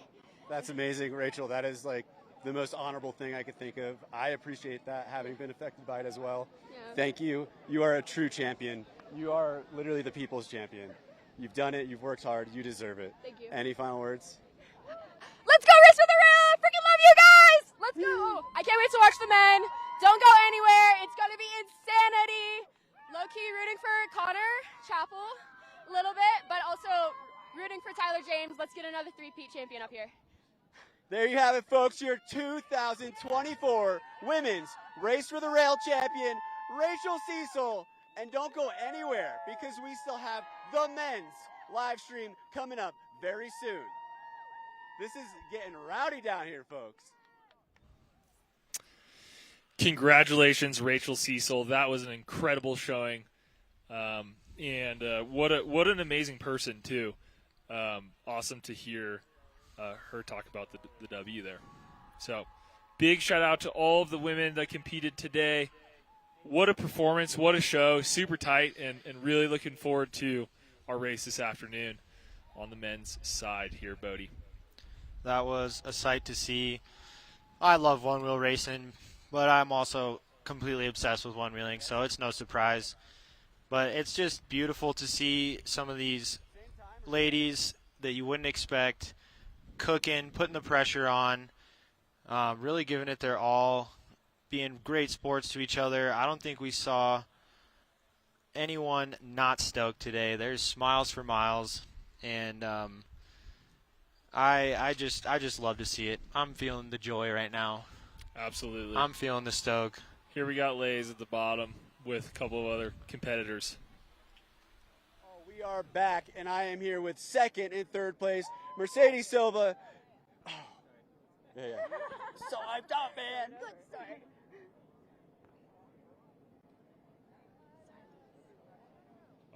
Rip it, Lays. Oh, we are back. You thought I was going someplace, but I'm not. The gang's all here. I'm here with second place, Mercedes Silva, and third place, Ashley Gannan. Oh, my goodness. let's just talk about this. Mercedes, you've been here before. How are you feeling? I still feel freaking amazing. Honestly, it's coming out here, it's racing with all of my friends, and like every single time we push each other more and more, and like seeing new faces out here like this is freaking amazing. I love it so much. This is the stoke we've been getting from the ladies all day. Ashley, I rode with you down the mountain earlier this week, and you were just like in awe of the beauty of the mountains. You're like so grateful to be here. How are you feeling? You're third place. I am absolutely stoked. I absolutely blew my mind. I'm shocked to be here, but so happy. So happy. Now, that was a pretty wild finals. Mercedes, you were hot on Rachel's tail the entire time. What was going through your mind, and also, like, what was the most challenging thing about that? So I would say the most challenging thing is trying to find a pass. And I knew the end here, like to get that final push, there's a slight possibility, but from what I hear, it was like maybe a board length or something like that of distance between us. So like that's pretty cool to like chase her down the whole mountain and like keep going back and forth just a little bit, like falling a little bit behind and then catching up on those corners and stuff. And then at the very end, just giving it one last hard push. I didn't want to quite give the show that I gave in 2022, though. Hitting the dirt wasn't my best moment, but I think this one went pretty well, too. Ashley, how did that feel coming down, getting into third place, and just like, what was going through your head? You're like, gotta keep it, gotta keep it. When I got third, I just focused down on that line and just went for it. I didn't know what was going to happen because anything could happen, but I made it. Through the chatter at that last corner, it was a little sketchy, but I did it. I cannot imagine. I've ridden that on my mountain bike and very slowly on a one wheel, and I just give it to y'all because that is the most impressive stuff ever. Exhilarating. Any shout outs, Mercedes? Yeah, I would love to shout out my husband, Austin Silva. He's such an amazing person, been a great coach the whole time. My family that's here and my family that couldn't be here, and all of my friends and family, the Mendenhalls that are here that are always so supportive.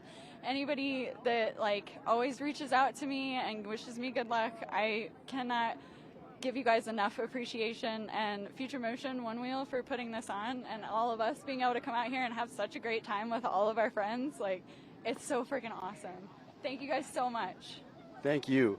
Ashley? I would like to thank and shout out to my boyfriend Jay, who got me into one-wheeling, and our whole home crew, Float Zone, my family back home, Michael Aretz for helping me with drops, and Shane for helping me find speed.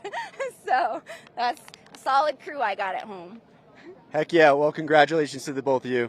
There you have it, folks. Second place, Mercedes Silva. Third place, Ashley Ganan. Here we go. That's the women's 2024 Race for the Rail. Now, don't go anywhere. We got the men's coming up. They might be at the top of the mountain. I'm not sure, but they're going to take that gondola up there, and it's going to be a good time. Let's get rowdy again, folks. Back to you, boys. Thank you, Laser. And lovely to hear from Mercedes and Ashley. And, yeah, we got the men's race coming up next, Bode. I'm looking forward to this. You know, in our first heat, we got Adonijah, Silsley, Tyler Erickson, Dave Stewart, and Connor Chappell. There's no easy heats in Race to the Rail. It's going to be tough. It's going to be tough. Now, I think, remember, in the first heat, bottom rider drops, right? So this is really, we'll see if they run a more conservative race in a way, right? Not necessarily racing to win, racing not to lose. We'll see if that affects anything. Who you like out of this first heat? Well, Tahoe Dave Stewart is a close friend of mine, brother, uncle, cousin vibes, just one of the kindest souls, creator of Function Wrist Guards, cares about people's safety. He's an incredible father to his children and just such a rad rider on the one wheel and off. He's a snow skateboarder. He snowboards. He's shown me around a lot of the mountains here in the Tahoe area. And it's just a gracious host to anybody that wants to come around here and ride. So I would love to see Dave take another win similar to his 2018 finish. But I also would love to see one of these Groms take it. Connor Chappell is a rad little kid, super duper stoked on one-wheeling, also a member of our Grom team. And those are going to have to be my favorites. But I got to give a big shout out to Tyler Erickson. It is, I believe, his third season racing. He's had a very good season this year with a first place finish at Lemonade and a second-place finish at Dirt Surfers. So he's shown that he's got the chones to take it, and it would be rad to see some love for the Austin riders with him taking it home. And Adonijah out of the Big Island. Anytime Third you place see yesterday in the Equalizer from Adonijah. Adonijah was our third-place Great performance. Equalizer finisher. I was watching him practice on the waterfall feature yesterday, and he was looking very deadly on it, getting it really tuned in. We know how important that feature is going to be. So it really could be anyone's game out here. But I'd love to see Papa Dave take it home. Papa Dave. What are you thinking, Jack? I kind of like Adonijah as a dark horse to win the whole thing. I think he's going to move on. I think he's going to be my pick here to win this first round, and then I think it's going to be I just think it's going to be a scrum for 2, 3, and 4. That's my bold prediction. Now, if I could have Ted Rosser report to the commentary booth, that would be fantastic. Ted Rosser, if you could report to the commentary booth, we need one more sandbag. Our tent is about to fly away. We are about to be in Reno on a nonstop flight, courtesy of the 10x20. Via pop-up tent. So if anyone's got a sandbag or knows Ted Rosser, and a big shout out to our giant gorilla, bringing the stoke, bringing the vibes. always Hands up, always cheering. to have that type of shoulder strength, is very impressive. It's impeccable. It always reminds me of the most boring town in America. That time years ago where we figured out the most boring town in America and went through a one-wheel party, spinning cotton candy, ripping tricks, having a bunch of people rolling up wondering what in the heck is going on here. That's right. But we had a blast out there, and the gorilla has lived on. Today, Sky Tavern is the least boring ski resort in America. Fun fact. I think you're about right with that one, Jack. Yep. Least boring ski resort here today. Bode, just while we're spitballing, do you have an overall guess at who's going to win this thing?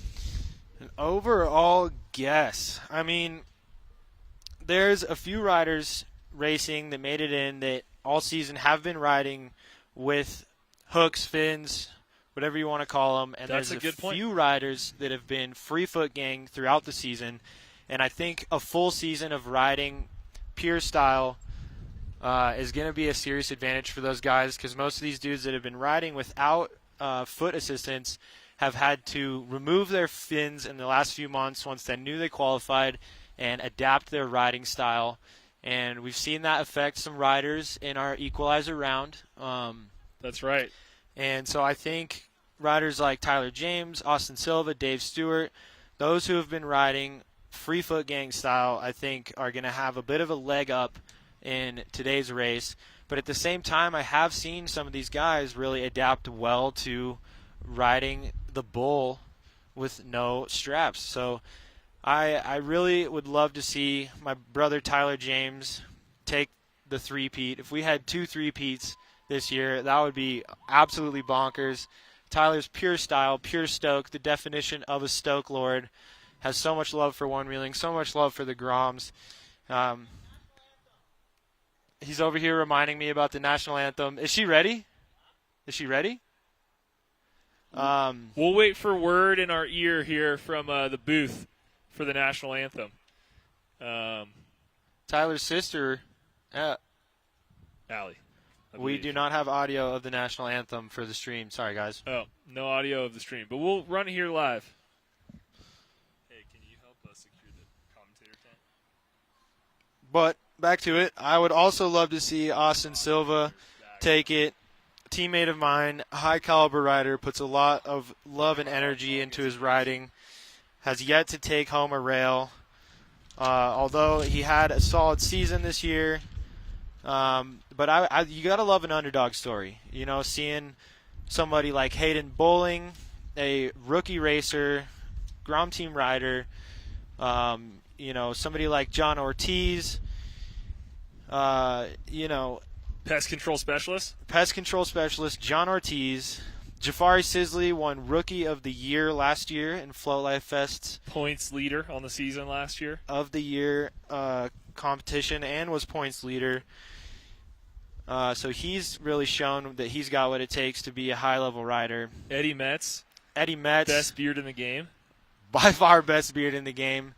Very passionate rider, puts a lot of energy into that board. So, I mean, again, it's so hard to pick favorites. There's a lot of great names here, a lot of high-caliber riders. But I think our number 1 and number 2 seeds are my favorites. They definitely have what it takes. I mean, all these guys have what it takes. It's going to come down to hole shots. It's going to come down to keeping composure, right? I think that's what it's going to come down to. If we have Nolan in the crowd, if we have Nolan or Alec, or if we have Logan in the crowd, anyone who's a part of the Dirt Union, it appears Ted Rosser's at the top of the mountain and cannot help us secure the tent. So if we have Logan, Nolan, or Alec,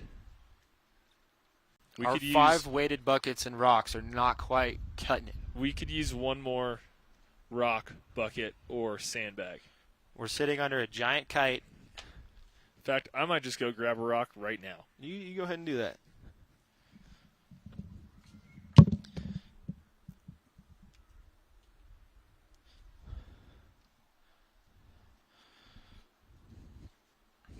Thank you so much if you're tuning in on our live stream. We've got over 600 beautiful humans checking out the drone stream, supporting the riders. The chat has been blowing up, and we appreciate your support. We appreciate your viewership. You didn't have to spend your time with us today, but you did.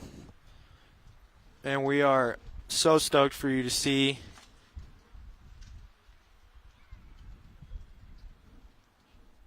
what goes down.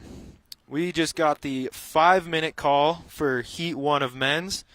So we got it right around the corner. That gives you just enough time to go refill your water, maybe grab a yogurt, maybe call your mom, tell her you love her, maybe go take a rip on your wheel around the block. I know watching racing and watching freestyle cuts always gets me jonesing to get on my board.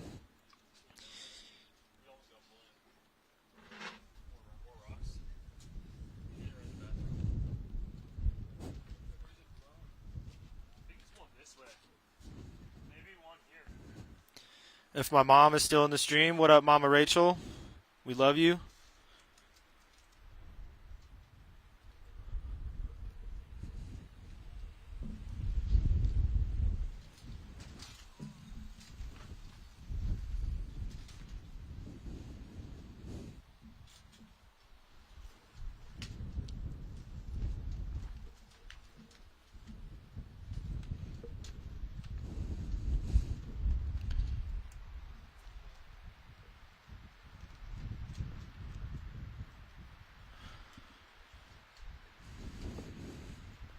Now, if you didn't know, this is the, I believe, 9th race for the rail. It has been really cool to watch the progression of this racing come along. Before you would show up and qualify in a time trial, then the old Covey hit, and it was invite only. Then the national circuit point system was developed. The courses have continued to progress. The riding has continued to progress. When you think back to it, we used to be riding one-wheel XRs, one-wheel pluses. Now we got people ripping the one-wheel GTS, torqued out, full speed. Riders have full tunability of their one-wheels, customizability. We got some straight rails here. We got some curved rails here. We've got different tires. Some people are rocking flared pads. Some people are rocking low boys. And I did a little bit of asking around, and it sounds like a majority of these riders are racing in flow, which is surprising to me. Personally, I'm a highline kind of guy. But we've got a few highline riders, a few flow riders. I think Austin Silva races in Apex.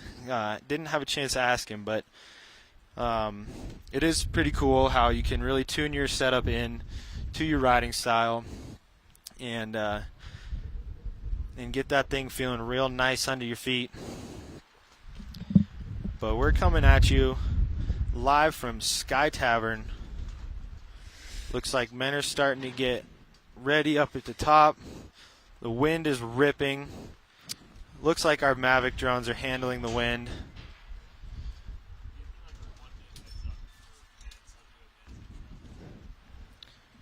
We've got the legendary Aaron Hooper up there getting some footage. Love that guy.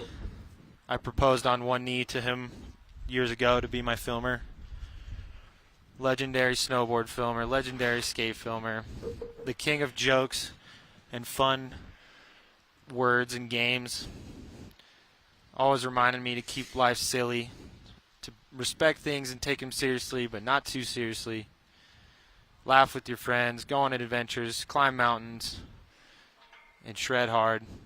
Oh, we got push-ups Thank you for going tuning down. in, folks. This is the drone stream here. This is top secret. If you're here, you've made it.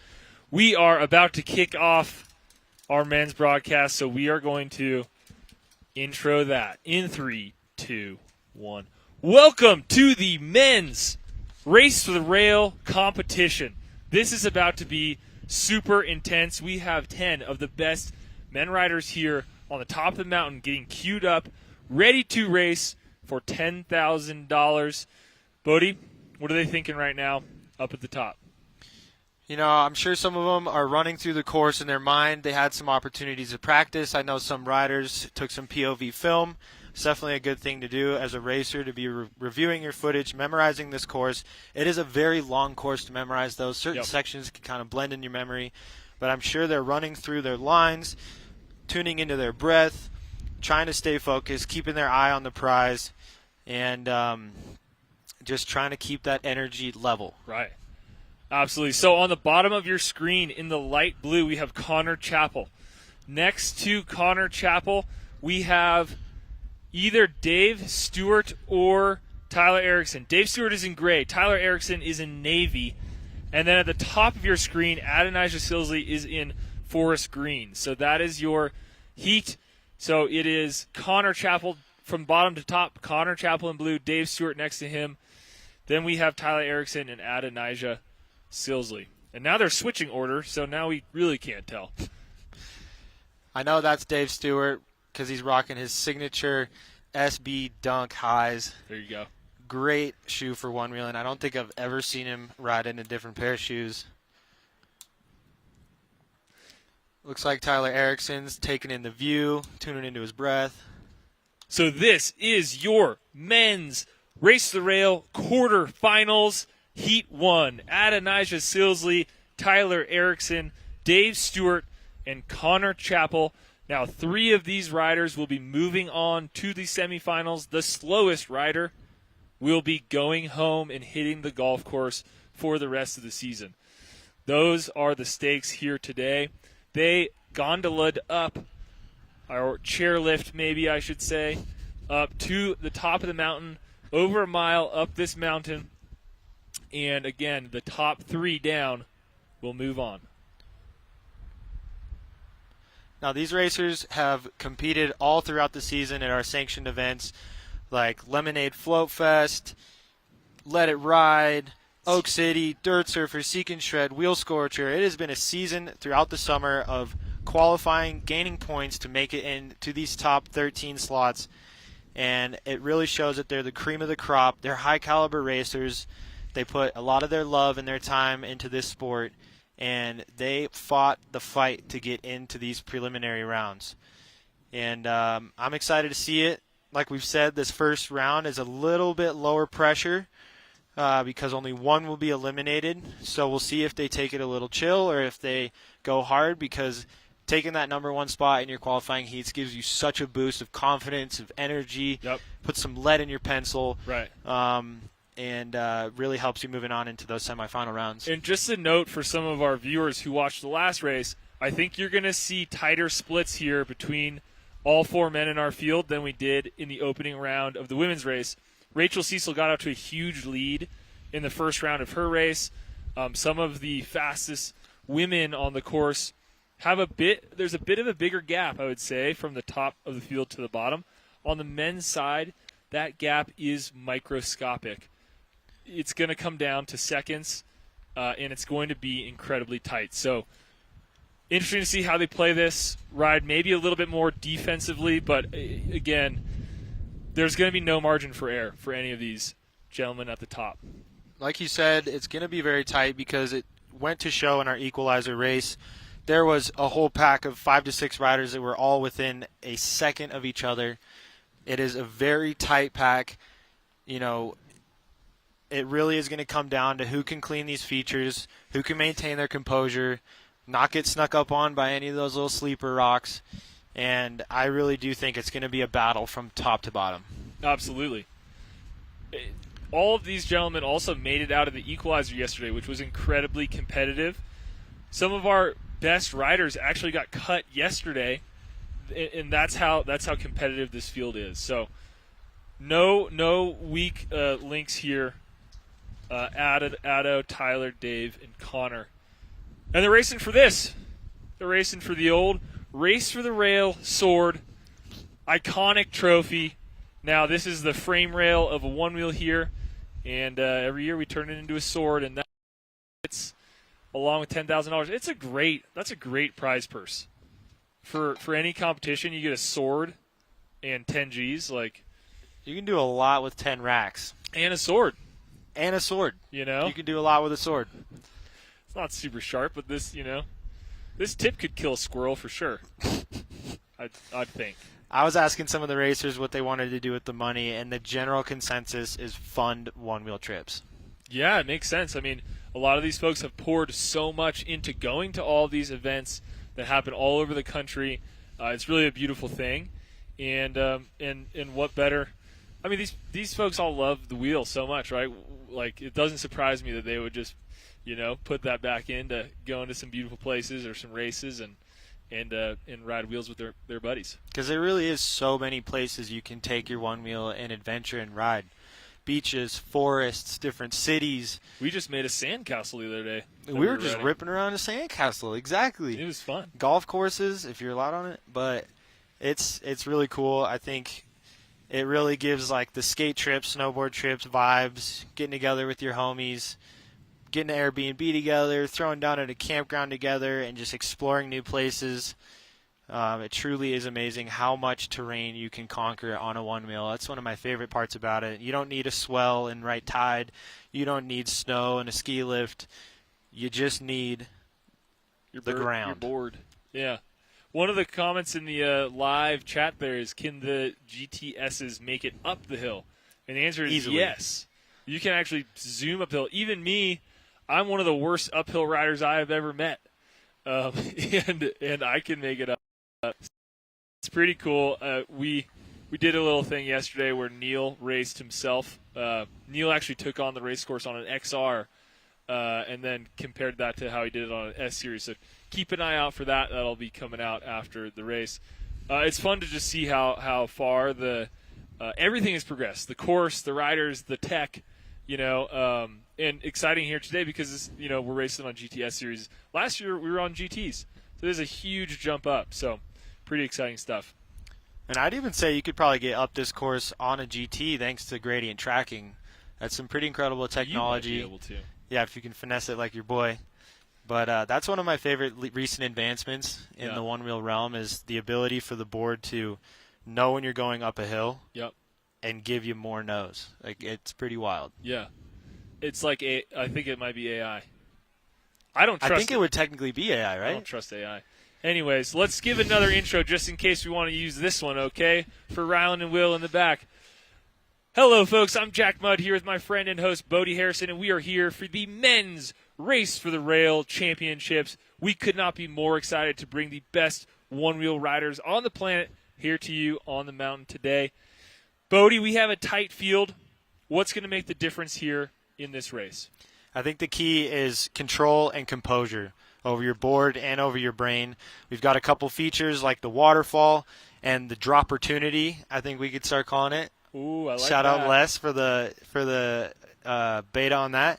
And I think it's going to come down to being able to manage yourself in the hole shot, manage yourself over the waterfall, make it through all those switchbacks, all those tech sections, and then finish it off with the drop opportunity and take it home, because it is a long course. There's a lot of sections that could get you tossed up, and it's going to be a tight pack. So I don't think you're going to be able to make mistakes and come out in the number one position. No, it's going to be incredibly competitive. Now, we saw a couple of areas that are incredibly problematic for the riders.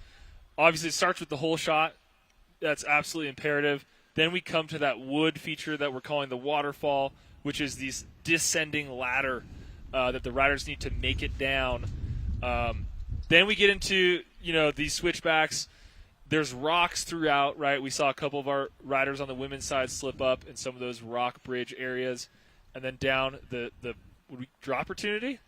I like it. I love it. Drop opportunity, thanks Les, at the bottom of the mountain. And that's where dreams can be made or dashed, I think. So that's how the course is running here. And, all these men got to watch the women race, so we'll see if that comes into play for their strategy in our men's finals. So, again, we're racing for the Race Rail Sword. We're racing for $10,000, and mostly we're racing for bragging rights as the fastest one-wheel rider for the year, the Race Rail champion.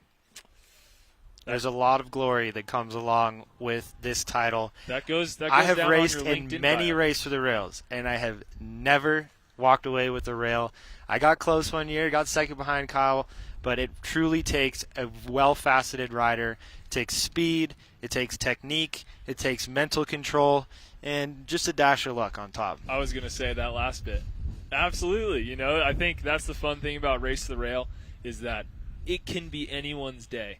You got to get some breaks in order to win this race. You got to be good for sure, but that's what makes it so much fun is that you might be the fastest rider in the world, but you certainly might not win this event. And All like right. we saw in the women's, we had a board take out a rider from a fall in front, so you never know what kind of variables could come into play here. Okay, so we are live at the top of the mountain for the quarterfinals. We have Connor Chappell, Dave Stewart, Tyler Erickson, and Adonijah Silsley. There are our racers on screen. Ado riding out of Hawaii, Tyler out of Austin, Texas, Dave Stewart out of State Line, Nevada, and Connor Chappell from Spring Lake, Michigan. So a truly a national field here. And Connor, a young rider, very talented. Dave, the oldest rider in the field, super experienced. And then Ado, also an up-and-comer. Tyler Erickson finished third, I believe, on the season coming into this race. So this is an incredibly stacked opening heat here. Again, top three will move on. Bottom racer drops and moves on to the semis. Who do you like here, Bodie? I have so much love for Dave Stewart. I'm the biggest fan of that guy, and I do also really appreciate Connor Chappell. Super stoked, Lil Grom. Let's see who gets the hole shot, because this is going to be very important. They are off. It looks like Connor Chappell in light blue got a great jump. Behind, oh my gosh, Connor Chappell down. Connor Chappell down. I think that's Tyler Erickson one. Adonijah Silsley too. Holy smokes. Connor got a great start and then hit some rocks and went down there. That's Tyler Erickson out of Austin. Oh my gosh, Tyler Erickson down. This is Adonijah Silsley, I believe. Adonijah Silsley out of Hawaii into the ladder. Cleans it. Sticks it. Dave Stewart right behind him. Tyler Erickson and Connor Chappell caught up.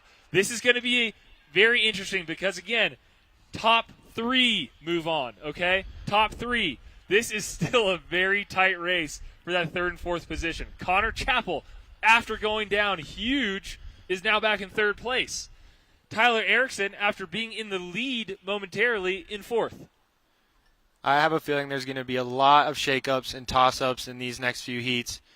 But we have Ado with a solid lead. Dave not too far behind him. All that practice he put in on the waterfall paid off. He absolutely stomped it. Dave stomped it just behind him, and now we've got a very tight lead pack here. But third and fourth are not far behind. That's right. Absolutely. And interesting to see, Bodie. I mean, I think all of these guys might have came out a little too amped. I think you're right. They were all putting a lot on the throttle coming into that first section, into that first berm. We saw 2 people come off boards A big even pass. before the waterfall. Tyler Erickson with a big pass on Connor Chappell at the top of your frame right there. And Dave Stewart. Dave Stewart goes for a pass on the inside on Adonijah Silsley. Super duper clean inside pass on the that berm. was sneaky from Dave. I think those berms are wide enough and smooth enough that they are all going to be okay opportunities for people to make passes like that, as Dave's proven. Down. Dave down. Dave down. Tyler down. Connor Chappell sneaking through. This race is insane. At the rock slab. Adonijah Silsley 1. Connor Chappell 2. Dave Stewart, I believe, in 3rd. Holy smokes. This is already an exciting race, folks. We've seen multiple passes now in areas where we weren't sure if passes were going to be possible. These guys are eyeing up lanes to pass on these berms and executing them. Here, Dave might go for a pass again. Tyler going for a pass on Dave. This is a huge battle because, again, top 3 move on. Look at how tight that stack is for 2, 3, and 4. Now, technique coming through those berms is very, very important. If you come into them too hot and too tight, look at this. You hit it slow. Look at this. 3. Connor Chappell in 2nd, Dave Stewart in 3rd, Tyler Erickson fighting in 4th place. Holy smokes. Adonijah's doing a great job of holding that lead, staying calm, staying in control. We've had how many lead changes in this race, and we're halfway down the mountain? Oh, my gosh. Board down. I think that's Dave off. Stewart down. Let's see if Dave can get back on, be composed. Connor Chappell 2, Tyler Erickson 3. Tyler Erickson is like a shark looking for a fish behind Connor right now. Connor has no room for error. Tyler's going to sneak him at any opportunity, so he needs to make sure he stays tight on these berms and stays on that board. Dave is back on. Dave is back on, and he's going to be within reach, it looks like, of riders 2 and 3. Now, it is a tough position to be in that final spot trying to play catch-up because you're pushing so hard trying to close that gap and trying to not make another mistake. But he's back. Dave is right back with the pack. It's going to come down to the final feature here, I believe, to establish our order. It's going to come down to that A line. We know that those guys are going to take that A line. Let's see what our pecking order is. Adonijah looking good, in control in 1st place, and it's just that battle for 2nd, 3rd, and 4th is super tight. Tyler almost making a pass on Connor, but Connor bringing it back to center. There's Adonijah coming around a big berm. 2 and 3. Connor and Tyler, and you're right, Bodie, the dust is a factor here, right? If you're Dave Stewart, you're getting a lot of dust kicked up. You gotta, fight for clear lines, fight for your line of sight. Yeah. Adonijah Silsley, his rookie year, correct? This is his first pro season. First year, yeah. It feels like he's been riding for forever, but this is his rookie year. A 14-year-old in the green jersey. He's going to take the A line. He needs to stick this, and he does. Clean. Connor Chappell. Everyone's sticking it. Everyone through clean. Everyone's sticking it. Dave is about to put the absolute burners on. Let's see if he can catch up and trade positions. Final berm into the final stretch. Adonijah Silsley 1. Connor Chappell 2. Tyler Eric. Oh, my gosh. Holy smokes. Wow. What a finish. What a finish. Your quarterfinals looked like a finals right there, folks. With Adonijah coming in 1st, I believe Connor Chappell in 2nd and Tyler Erickson in 3rd, but that was tight. Tyler getting some water and love from his Feather Racing teammate, Brandon LaCour. Our athlete hustler over there hustling athletes. Shout out Craig James. That was an entertaining round right there, How many Jack. lead changes were there? There was at least 3, maybe 4. Connor was in the lead, then Tyler was in the lead, then Dave was in the lead, then Addo was in the lead. I think every single rider was in the lead for a portion during that race. I don't know if I've ever seen anything like that. That was definitely one of the most exciting rounds of racing I have seen. And some passes in some places where we might not have expected some passes. That was a highly technical outside-inside pass from the legendary Tahoe Dave. It's an upset that he didn't make it through, but it just goes to show how grueling this course is. And we're going to go ahead and kick it down to Laser on the field. What up, folks? I'm here with your Heat 1 winner, Tyler. Dude, you didn't have to do it. But I did anyway. It was such a good race. Like, there was so much back and forth. Like, it was anybody's race, and it was so fun to race with everybody. And I wanted my good seat for the next lap, so got the W. That was a crazy race, dude. There was passes going on. You were passing, Dave was passing, Connor, Addo was passing. Yeah. Just like, where were you finding those holes? Because I'm looking and it's pretty slim out there. Oh, it's slim pickings for passing. So you just kind of have to sit back and wait and just always be ready for an opportunity, and that's what I did. So, dude, congratulations. I mean, you came through first. You could have came in second, but you got a strategy going on in your mind. Yeah. Congratulations again. You're going on to the next heat. What's your strategy going on into the second round now? Have you even thought about it? Am I asking this question too quick? I'll tell you about it after.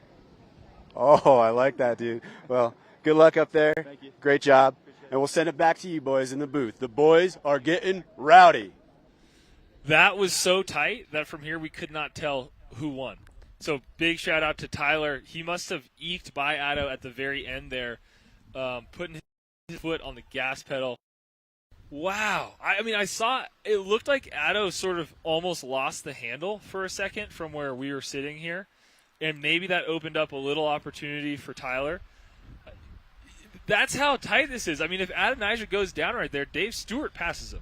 You know, so any little slip up, as we saw in Heat 1, will make the difference. Yeah, and apologies if we were calling Tyler Addo and Addo Tyler. Their jerseys look identical, but everybody did a great job out there. It was exciting. It was fast. It was fun.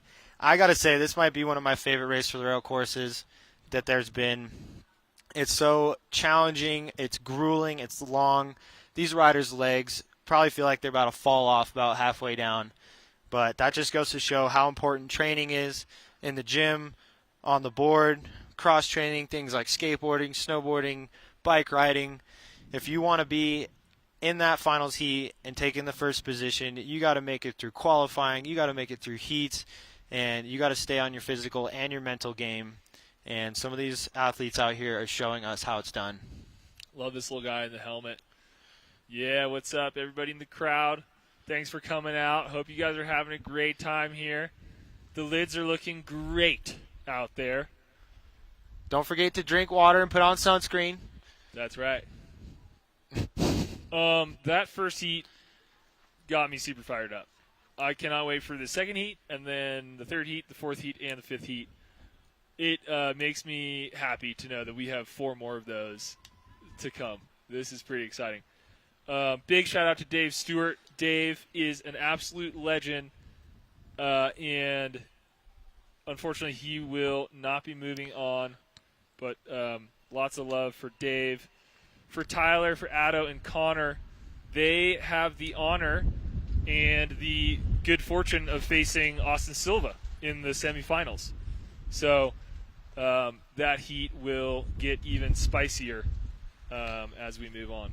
And we got to give a huge shout out to Joshua Ledford, who originally was in Dave's qualifying position, did incredible this season, but unfortunately suffered a broken humerus in his arm and was not able to be out here competing with us. We appreciate you, Josh. You did incredible this year. You're a rad lad, and we hope to see you out here next year. That's right. So our next round, we have Jafari, Hayden, Eddie, and Jonathan Ortiz competing. Couple of our younger riders, and then Eddie and Jonathan, more seasoned, experienced riders, I suppose. I mean, if you're them, you just watch that race. Like, is there any takeaway there other than just like this is going to be insane? I think. What's the strategy? If you were one of them? What's your strategy now? I cannot mess up. I cannot mess up. Yeah. All gas, no brakes. stay 2 feet on those foot pads. It's going to be really maintain speed through those straight sections and to really have clean lines through those berms, because you can really lose some time and some length in those berms if you hit them improperly. You got to come in at the right speed, take the right angles, and they're wide, so it's hard to know exactly where to go. Sometimes you'll see narrow single-tracked berms, but these berms out here at Sky Tavern are wide, and they are buttery and extremely fun. But when it comes down to racing, your line choice is so important, especially around those berms, through those tech sections, and hitting that waterfall and the draw opportunity are pretty key to staying on top of that pack. Yeah, that's right. I mean, we weren't sure how those berms would play, how passable they would be, right? But in that last heat, we saw at least 2 passes in that section right there, in that those snaky sections. So it is possible. You got to choose the right line. Dave Stewart knows his course well. He had one of those. Tyler passed someone pretty early on in there too.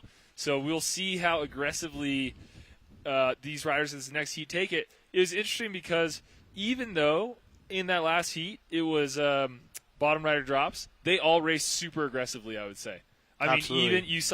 Even when Dave and Addo were 1-2, they were jockeying, even though they were both in positions to move on. So pretty interesting there. We are 1 minute away from our next heat, which means that I will cue that up for Ryland and Will, our editors. Okay, welcome to the quarterfinals, Heat 2 for men's one-wheel race for the rail. Racing out of Hawaii, we have Jafari Silsley, Hayden Bowling, the rookie, Eddie Metz with a long and fantastic beard, and Jonathan Ortiz out of Austin, Texas. These are your Heat 2 quarterfinal racers. Bodie, who do you like? I've got a lot of love for my buddy John Ortiz. He is a very positive guy and a solid athlete. You see him on his Instagram story, constantly in the gym. They're about to drop here. Let's see who gets the whole training. Shot. They are off. Whole shot is in orange. We have Hayden Bowling with the whole shot. What a absolutely great start for the 14-year-old. Jafari Silsley is in second place, and it's a battle for third and fourth with Eddie Metz and Jonathan Ortiz. Hayden Bowling out of the berm in the orange jersey into the waterfall. Jafari almost goes down, and Jafari is passed. Hayden is down. Oh, my goodness. We have Jonathan Ortiz in the red jersey. We have Eddie Metz in the green jersey. The waterfall was majorly chaotic. And we have another almost a pass on the berm. Okay, we have John Ortiz in red. He is our leader. We have Jafari Silsley in second place. Behind him are Hayden and Eddie. That was our first heat of the day where all riders cleaned the waterfall. I know Jafari was having a bit of trouble with it in practice, so it's really good to see him handle that very clean, maintaining his lead in the front. And John with a really nice pass on that first berm, giving himself a nice gap out front. Looks like he is super in the zone. And it was tough to see Hayden lose that whole shot in that chunky section. It just goes to show how important your line choice is going in there. But we got a fairly spaced out 1, 2, 3, 4 right now. We'll see if these switchbacks are going to tighten things up. So much happened in that upper section there that I completely ran out of breath trying to describe all of the people that fell and all the people that got passed. But yes, Jonathan Ortiz out of Austin, Texas is in the red jersey and is cruising in the lead. Behind him, Jafari, Hayden, and Eddie. Let's see if Eddie can put on the gas here a little bit and catch Hayden, because top 3 are moving on. They're tightly packed. Ooh, Hayden slips up. And Eddie's down. Slips up. Board down the mountain for Eddie. He's really going to have to hustle here to get back on it. He needs to keep his composure. He chucks his board up. Hayden's back on. Hayden's cruising. Here we have Jafari. He's got that signature helmet. Last year's Rookie of the Year and overall season champion. coming into one of these tasty Sky Tavern berms. Oh, look at the butteriness. You can just see it. Great line. And Stan John Craig. Ortiz appears to have a decent gap in the lead. There's Hayden. It looks like Eddie caught Hayden. So Eddie, despite his board going, 10 feet down the hill, kudos to him because he got back on, regained his cool, and right now he's in a position where if Jafari or if Hayden slips up, Eddie will be ready to pounce on that. And these guys are flying. Look at that. Oh, Hayden down. Hayden with a big spill. It's not over, though. Eddie into third place here. Luckily, his board stayed on trail because that's just about one of the worst things that can happen in head-to-head racing, time trial racing, anything. When you lose that board down the hill, you're losing serious time. And it appears Jafari's in first. Now, we lost our vantage point for a second, but it appears Jafari's in first, and Jonathan Ortiz is now in second. And in third, we have Eddie Metz. So somewhere along the lines, Jafari must have passed Jonathan Ortiz. An interesting development there. Jafari, your leader out of Hawaii. Jafari is in front. This is our leader here. Jonathan Ortiz in second place. Eddie Metz in third. Hayden Bowling. Let's see if he now can put on the gas and get in a position to put some pressure on Eddie Metz.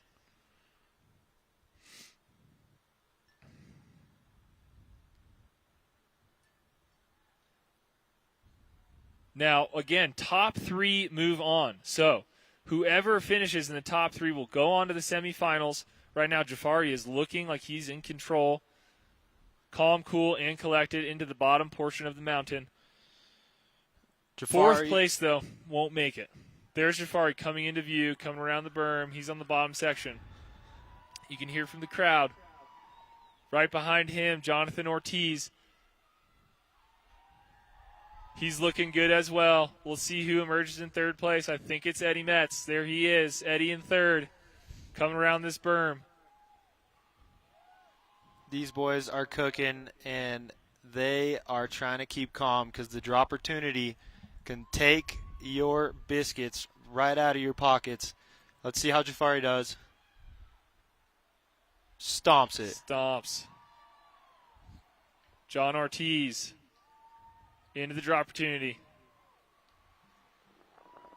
Styles it. And Hayden Bowling into view as well. So Hayden now is into view. Eddie here on the drop. He's got it. That is 3 for 3 on the draw opportunity. Looks like this will be our top three finishers. Jafari coming in first place. Jonathan Ortiz coming in second place. Yeah, John. And coming in third place, Eddie Metz will be moving on. That is your semifinal field that will go on to face defending champion Tyler James in the semifinals. That was a hectic start. Oh, my gosh. I saw Hayden almost did the exact same thing that Connor Chappell did in the previous round. Took a similar line, got the whole shot, and hit that same section that took out Connor, but cleaned it through. Followed that up with going down in that rock garden-y section coming into the waterfall. We had John's pass on the first berm. We had Hayden and Eddie going down in that first switchback section. There was a lot going on in that race. Boards halfway down the hill. Boards going can on you hikes. imagine how tired, how pooped you are when your board just went 10 feet down the hill? You got to go. Oh my goodness! Sounds like we're going to go down to the bottom here momentarily and hear from Mr. Adam Laser. He's with Jafari. What is up, folks? I'm here with your heat winner, Jafari Silsley. Dude, you're out of breath. You are cooking. How you feeling, brother? Feeling stoked. Glad I got out there. Glad I never came off my board. Just extra stoked. Extremely stoked on this race, guys. Loving it. So glad to be out here. How are you feeling about the course? Obviously, you're stoked about everything, but what's like some of the challenges that you're going on out there, especially with riders right next to you?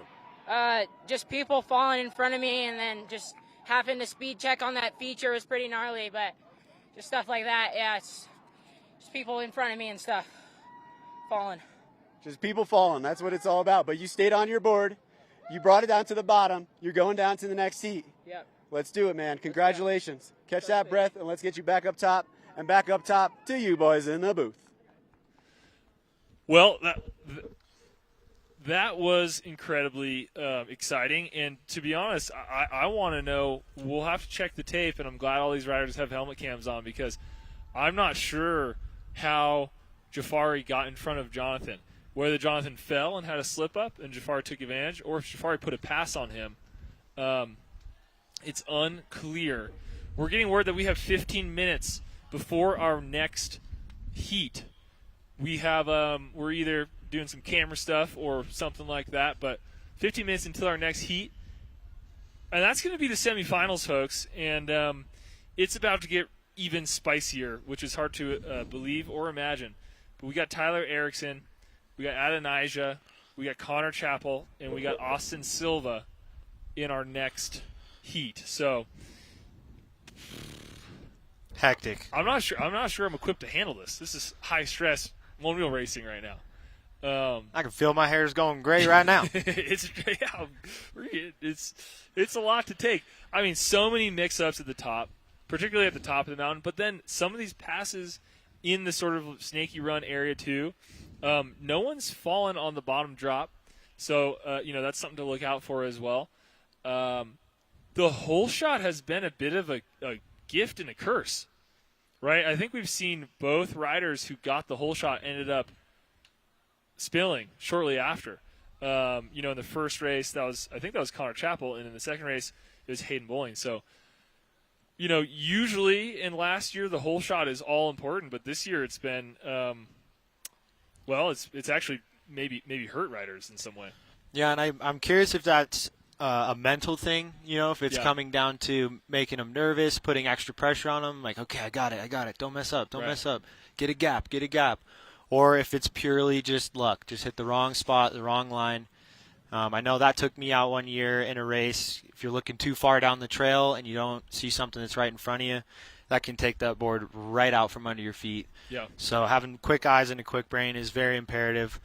But I think the whole shot might not be as important as it's been in the past. Maybe. I think there's enough going throughout the course to where you can pass, you can catch up, right? And that lead guy might just mess up. It's just a much longer course, right? And I think particularly when riders are putting pressure on each other, on the rider in front of them, that's when you see those mistakes happen, right? Like all these folks can make it down this hill without falling, no problem, But when you have someone on your heels nipping at you, maybe going for a little pass or whatnot, that's when those slip-ups happen. So yeah, and the cameras and the drones add a whole level of nerves, and these riders know that they have a POV camera on them, and you can start to think about how many eyes are on the other side of the camera, or you can start to think about the noise of the drone kind of pulling you out of your space, and that's why it's so important as a competitive athlete to learn to be able to work with these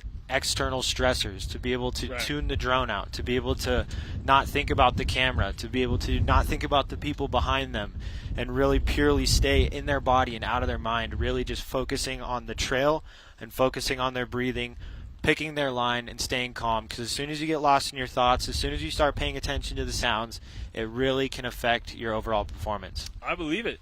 You're up there trying to find your zen, this thing's bzzz, chasing you down, buzzing you. Yeah, I'm sure that's stressful. Thank you, everybody, for joining the drone stream, as we are calling it. Big shout out to all of our drone pilots. You can come on up here, Dustin. No worries, man. This is donkey time. This is a legend. What's up, folks? Hey, buddy. How we doing? We're doing great. FPV pilot in his house. Bodie might need to take a bathroom break. You want to hop on the headset for a second? Sounds dangerous, but you know me well. let's chat. This is the drone stream, everybody. This stream, you're in a top secret spot. If you're here, you're in the club. This is getting deleted after the race, and all this footage is going right into our post-produced asset going up tomorrow at noon. Dustin, donkey time, our FPV pilot. How's it looking out there from your perspective? Windy. Yeah, totally super windy. We're holding the tent down. Yeah, you should see mine. Nobody's holding mine down. I'm just hoping it doesn't fly away while I got goggles on. Can't see anything. But Yeah, it's challenging out there. It's pretty fun. But there's times when I'm trying to punch back into the woods from an open section, and I'm just in I just can't get in. I can't get tracked in. You know, it's Bodie, bathroom. Bodie, you do a bathroom. This is your chance. Here I just come for a cheese snack and a couple bottles of water. Oh, is that what you're doing? And I wound up getting interviewed. Hey, well, okay, so the next heat is Tyler Erickson, Adonijah Silsley, Connor Chappell, and Austin Silva. You got a top 2 out of there? Oh, well, I will say Addo just was flying. Okay. I don't know what happened at the very bottom, but I mean, that was a pretty dominant performance. I felt like out of a rookie. I mean, you always got to root for Austin, don't you? He's worked hard to be here. I feel like it might be his year. I feel like it just might be. Yeah. Okay, I like that pick. I might second your pick. All right. I had Addo. I was liking Addo in the first round. I called him to win that first round. I can't believe Tyler Erickson got him at the end. I didn't even. We have a down the barrel camera angle, and you can't quite see comparative, profile, right? Sure. And it was neck and neck, so I couldn't tell what happened. But Addo looked great. Yeah, Austin. Connor Chappell got the whole shot in that first race. And I felt like he was looking real fast yesterday. Totally. I can't remember. But Tyler Erickson won the whole heat. Yep. So we'll see. What's it's up in happen. the air, ain't it? How about this next one? We got Jafari, we got John Ortiz, we got Eddie Metz, and we got Tyler James. I mean, it's hard to not just expect Tyler to do what Tyler does. Yeah. But yeah, these guys are all so fast. It's silly. Jafari, just a rocket. Ortiz and Eddie, watching yesterday the total delta across that qualifying track they did was unreal. How close this whole field is. Seconds, like in the same second. In the same tenths. Tenths on like many minutes. On a number of minutes. You know, I mean that's tight racing, no matter what kind of racing. You're looking at. Okay, so give me your 2 from that side. Well, let's go Tyler and Jafari. I want to see these Hawaii boys battle it out. In the finals with Tyler and maybe a Silva, maybe Connor Chappell. Yep. It's going to be interesting. Well, we're bringing a whole new meaning to the drone stream. We're bringing our drone pilots on. Here I am. I'm probably not even going to have any time to get my little cheese snack. Go get your cheese snack, brother. Bodie will be here in a second. Thanks for joining me here on the drone stream. See you guys. That's donkey time. Popping in. All right, bud. Well, I got Dustin's picks. I like Dustin's picks quite a bit for the finals. I think he said exactly what I would say. But I don't. Did you hear that? Did you hear what we picked? I did not. I was draining the old main vein. Okay, so why don't you pick your top 2 moving on from both heats? Moving on. I mean, Tyler Erickson put on a solid show out there. He somehow, I don't know how he did that, how he came out on top of that last heat, because I thought Addo had him the whole time. Addo was also looking very consistent. Man, it's so hard to call it. Like, all of these riders have been looking solid. Connor Chappell looks either like the fastest rider or the most reckless. I think a little bit of both. I think he's riding that line for sure. So if he could get a clean run, he could be a huge problem. I would have to completely agree. If Connor can stay on his board, he is a force to be reckoned with. And, man, all these guys did so good. But if I've got to pick my top 2 for Heat 3, I'm going to have to say Tyler Erickson and Austin Silva. Austin is a freaking machine. I saw him hit the waterfall yesterday in a way that I did not think was possible. Full speed. Looked like he barely even touched all those little things. And has been putting a lot of practice in this season. Always on the board. But I would also love to see Connor come through. Like, seeing a Grom in the finals would be really, really rad. So, man, it's hard. It's tough to call. It's real tough to call. But if you're going to make me do it, let's see Austin Silva and Connor Chappell moving forward. All right, I'm going to take Addo, and I'm going to take Austin in the finals. But I could also see just a complete chaos. Connor Chappell, Tyler Erickson. Okay, well, it looks like they're at the top. I'm gonna get my intro in here for the semis. 3, 2. All right, we are at the top of the hill for the men's semifinals, Heat 3. Tyler Erickson, Adonijah Silsley, Connor Chappell, and Austin Silva are your racers. 2 will move on. 2 will get cut. Let's see what happens. That wasn't bad, right? That was all right. That was great. That was really good, Jack. Good job. Okay. Now we're getting word that we got 1 minute. So, all right, let's figure out who's who, huh? I think we got Austin Silva on the right-hand side of your screen in atomic blue. We have Connor Chappell on the left-hand side of your screen in a light blue that's slightly different. We have Adonijah Silsley, I believe, on the right side, second from the right, and Tyler Erickson second from the left. Okay, so We've got 2 sets of jerseys that look identical. all right, I'm going to line this up one more time. Okay, here is your men's semifinals Heat 3. On the left, we have Connor Chappell. Next to him, Tyler Erickson. Adonijah Silsley next to him. And on the right side of your screen, you have Austin Silva. Let's see who gets the whole shot here. Gates dropped. They are off. Connor Chappell again with the whole shot. Austin Silva looks like he squeaks into number 2. 3 and 4 are kind of bumping and grinding. Austin Silva looking calm. Austin Silva goes for an inside pass on Connor Chappell. Austin Silva into the berm. He is your leader heading out of the berm and into the chunky section that leads to the waterfall. Let's see if the waterfall takes any names. Austin clean, Connor clean, Tyler clean. Wow. Smooth from all riders out of the waterfall. Looks like Addo got it clean too. Interesting line choice. Oh, Connor Chappell down. Connor Chappell tried to take an inside line on Austin, and he must have hit a soft spot. He goes down. That is huge.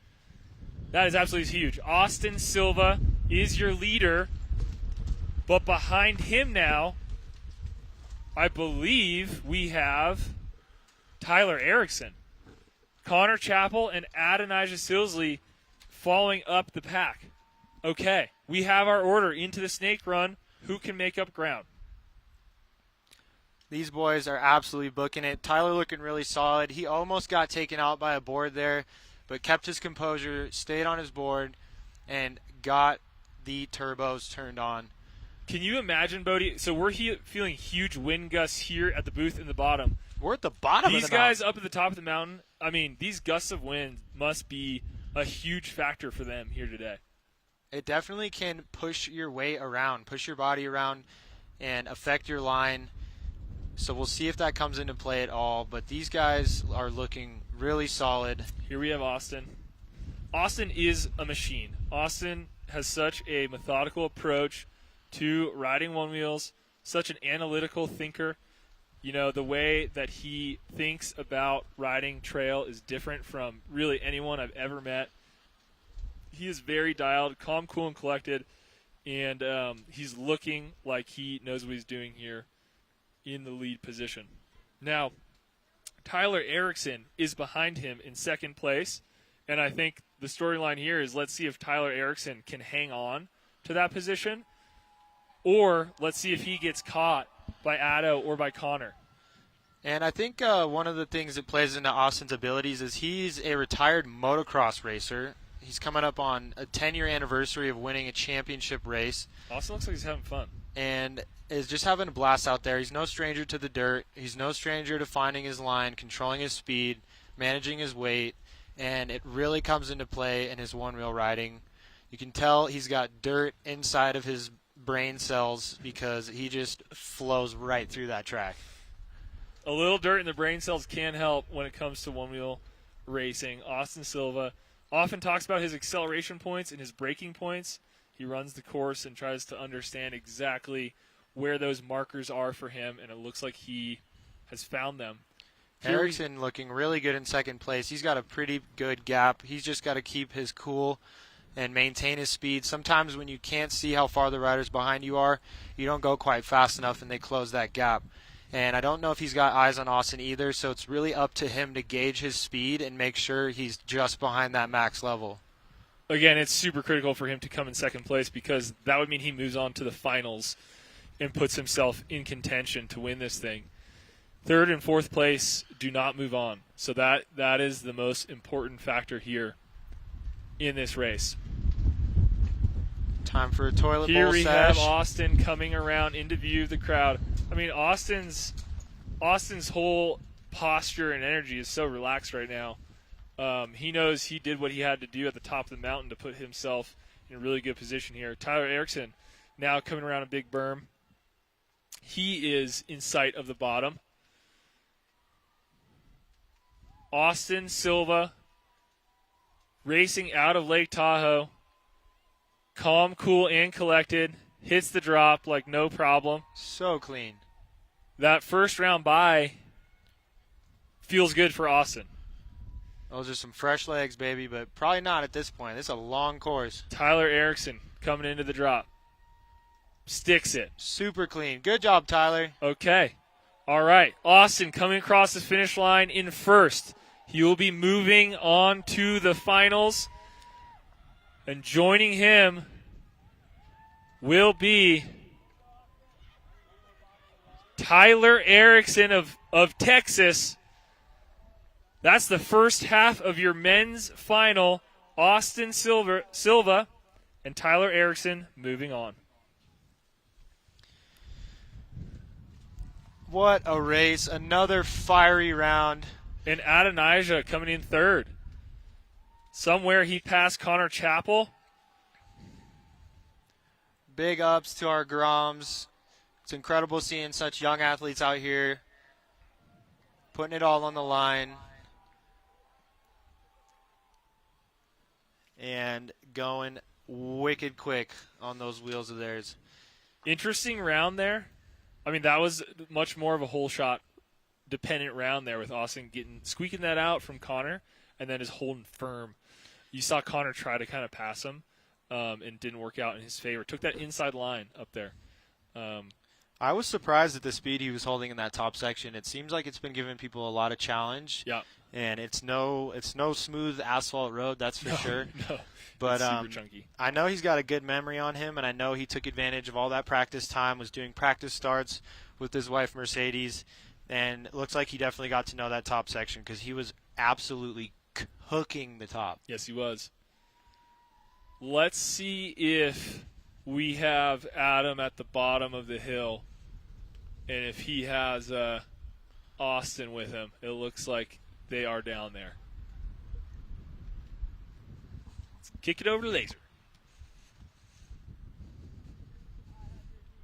Austin Silva down here at the finish line. Austin, I'm not going to lie, you made that look a little easy there, but you're breathing heavy. How's the course running?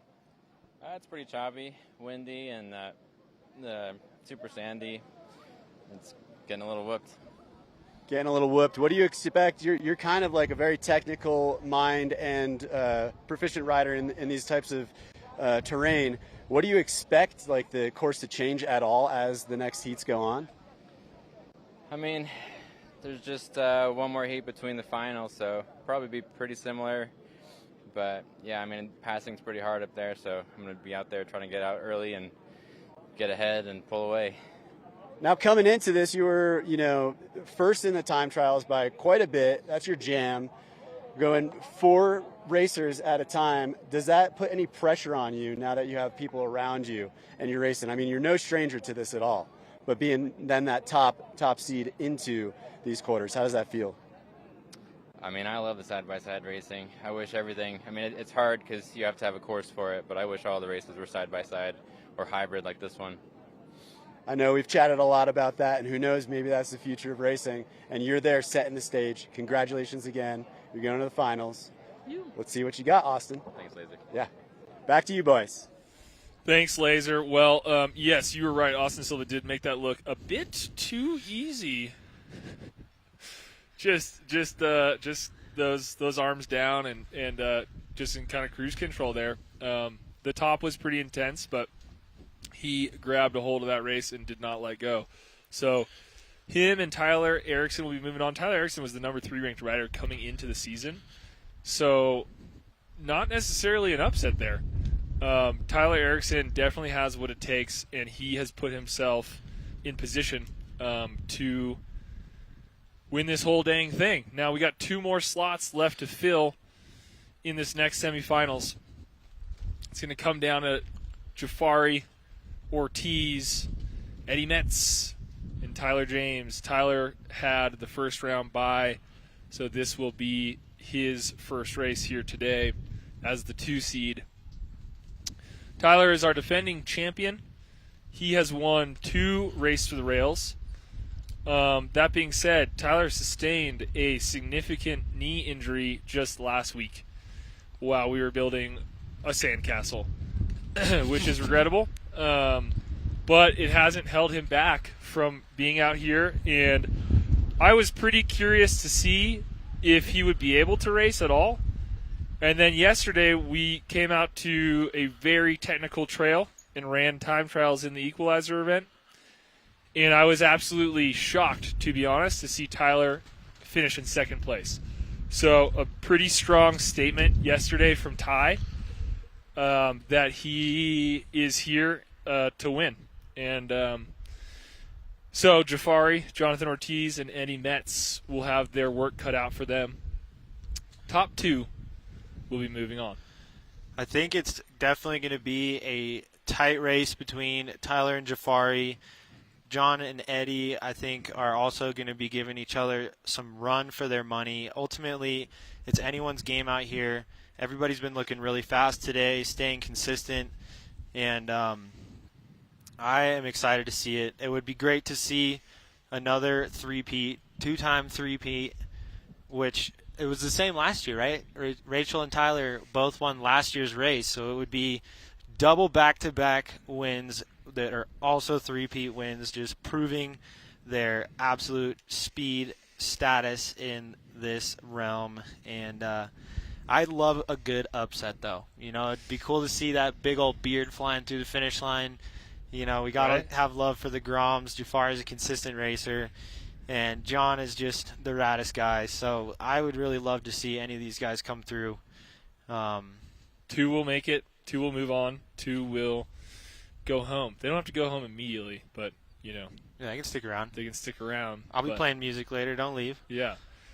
Thanks for everybody that came out to Sky Tavern here today. It's been a beautiful day, a bit blustery, and a bit dramatic all the way around. And we're down to 2 empty slots in the finals. So, we have Austin Silva and Tyler Erickson, and 2 of Jafari, John Ortiz, Eddie Metz, and Tyler James. You want to pick? You pick first. I pick first. Well, I might go with. I'm going to go with Jafari and Tyler. Can't bet against the champ. I think those are solid picks. I am going to go ahead and go with Ty James and John Ortiz. I like it. The pride of Texas. Looked like they were getting situated at the top. We will identify jerseys so that we know who we're talking about here and rip a broadcast intro as if we are a newscaster.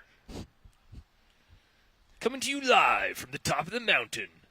All right, let's see. On the left of your screen is Jonathan Ortiz in red. Next to him appears to be Tyler James in blue. To his right, in the cool orange and green helmet, is Jafari Silsley. And far right, in the green, is Eddie Metz, the beard that flies down the mountain. So that's your order.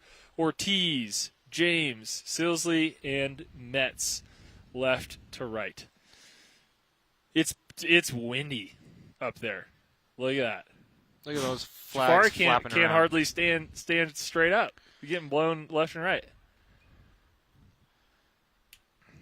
Cool camera angle there. Shout out Chabre on the Mavic angle. Yeah, big ups to all our drone pilots here on the drone stream. We're glad that we can let you all know exactly what's happening live, as we usually do this year with the drone stream. We're at 30 seconds, so we're going to rip a new intro. Okay, we are coming to you for Heat 4, the men's semifinals. We have Jonathan Ortiz, Tyler James, Jafari Silsley, and Eddie Metz left to right on your screen. We will see who will advance. 2 slots are open in the finals, but it's going to take a big effort to make it. Second semifinals heat is going to be gnarly. Look at Ty's stance. Wow, great start for Ty James. He gets the whole shot, it looks like, but heel side turn here. Let's see if he can hold it. Jafari behind him. And Metz and Ortiz battling third and fourth. Ortiz trying to go around Metz. It looks like Ortiz got around Metz into third. So your order here, Ty James, Jafari Silsley, Ortiz and Metz right on their tail into the waterfall. Tyler clean, Fari clean, Metz down, Ortiz clean. Ty taking the inside line. Ty with his classic hand drag maneuver through the berm. Ortiz and Silsley are tight. Ortiz almost got that same pass he did in the previous round. Your order again, Tyler James, Silsley, Ortiz, and Metz into this snake run. Tyler James, your defending champion, riding with a compromised ACL here today, but it does not appear to be holding him back thus far as he is your leader. Jafari looking good behind him, and Ortiz looking strong as well. This is going to be a battle for 1 and 2. That's a great vantage point from our drone there. You can see how this course cuts into the mountain. It's open, it's exposed. All this wind is going to be a factor, and it's tight here, 2, 3, and 4. Now, Tyler James used to be a competitive surfer and still surfs on a competitive level. Dude has the most meanest style on a surfboard and is a big way that he cross-trains for his Onewheel, keeping his legs strong, keeping his mind strong. And anytime there's swell, you're going to see that boy in the water. And I know Jafari is a lover of the ocean too, out on the Big Island. Big fan of swimming around, surfing, hanging out with the homies. Jonathan Ortiz in third place, probably not much ocean access in Austin, Texas. Yeah, I don't imagine so. Tyler James is out of our frame here. He is your clubhouse leader. Jafari number 2. Jonathan Ortiz, number 3. Eddie Metz, number 4. But it is very tight. Again, top 2 move on. So let's see if Jafari has what it takes to either catch Tyler or keep Jonathan and Eddie behind him. That is your storyline coming into mid-mountain. We have not seen many mistakes in this round, folks. People are staying very honed, staying on their board. Ty pumping up the crowd. Got to love that. Jafari, Jonathan, Eddie, in that order. Look at how fast they're going. And it's pretty wild, too, because Tyler just squeaked his way into qualifying this year, got his second place at Wheel Scorcher this year to qualify into Race for the Rail. And he is putting it all on the line, giving us a show, showing us that he deserved that spot.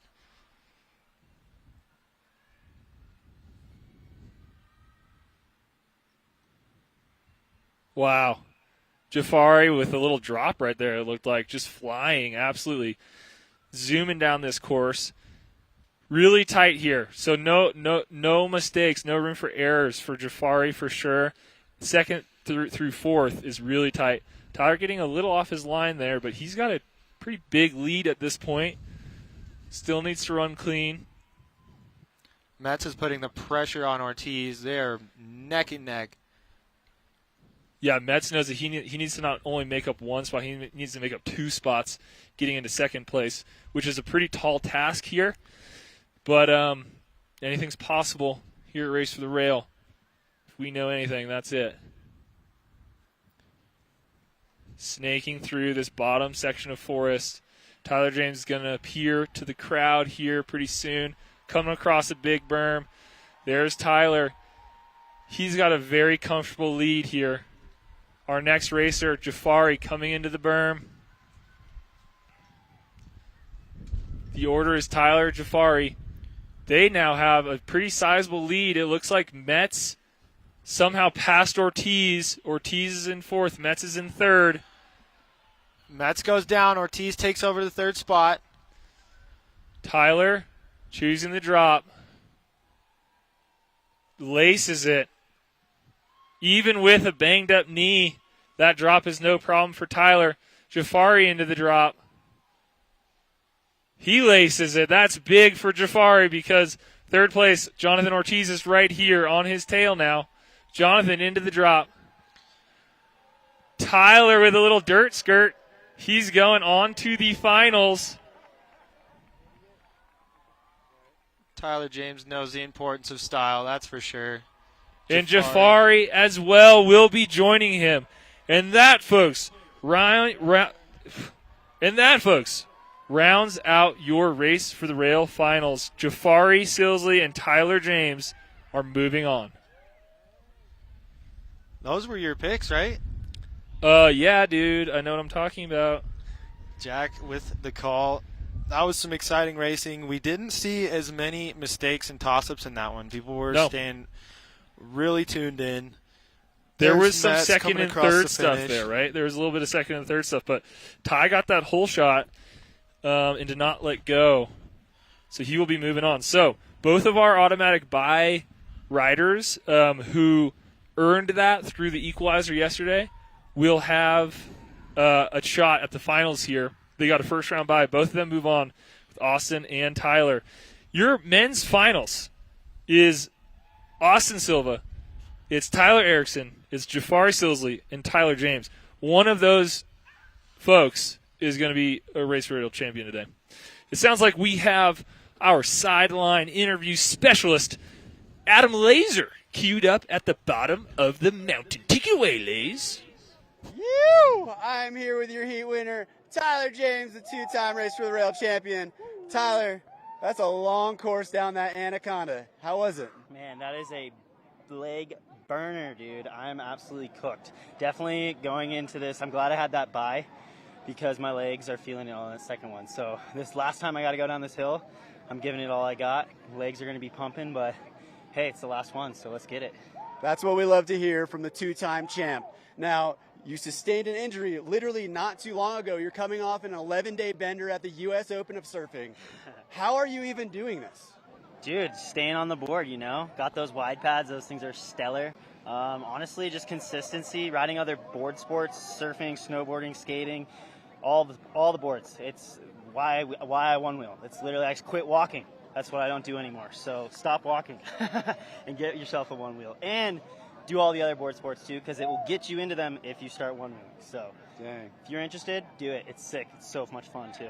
But the Stoke Lord preaches to y'all. Get into everything and then get into Onewheel. Hey, and of course, you know I'm going to win this one with JC, Jesus Christ. He's going to give me the win. If I win, it's because of him. Torn ACL, torn meniscus. I'm the handicap here. They better beat me.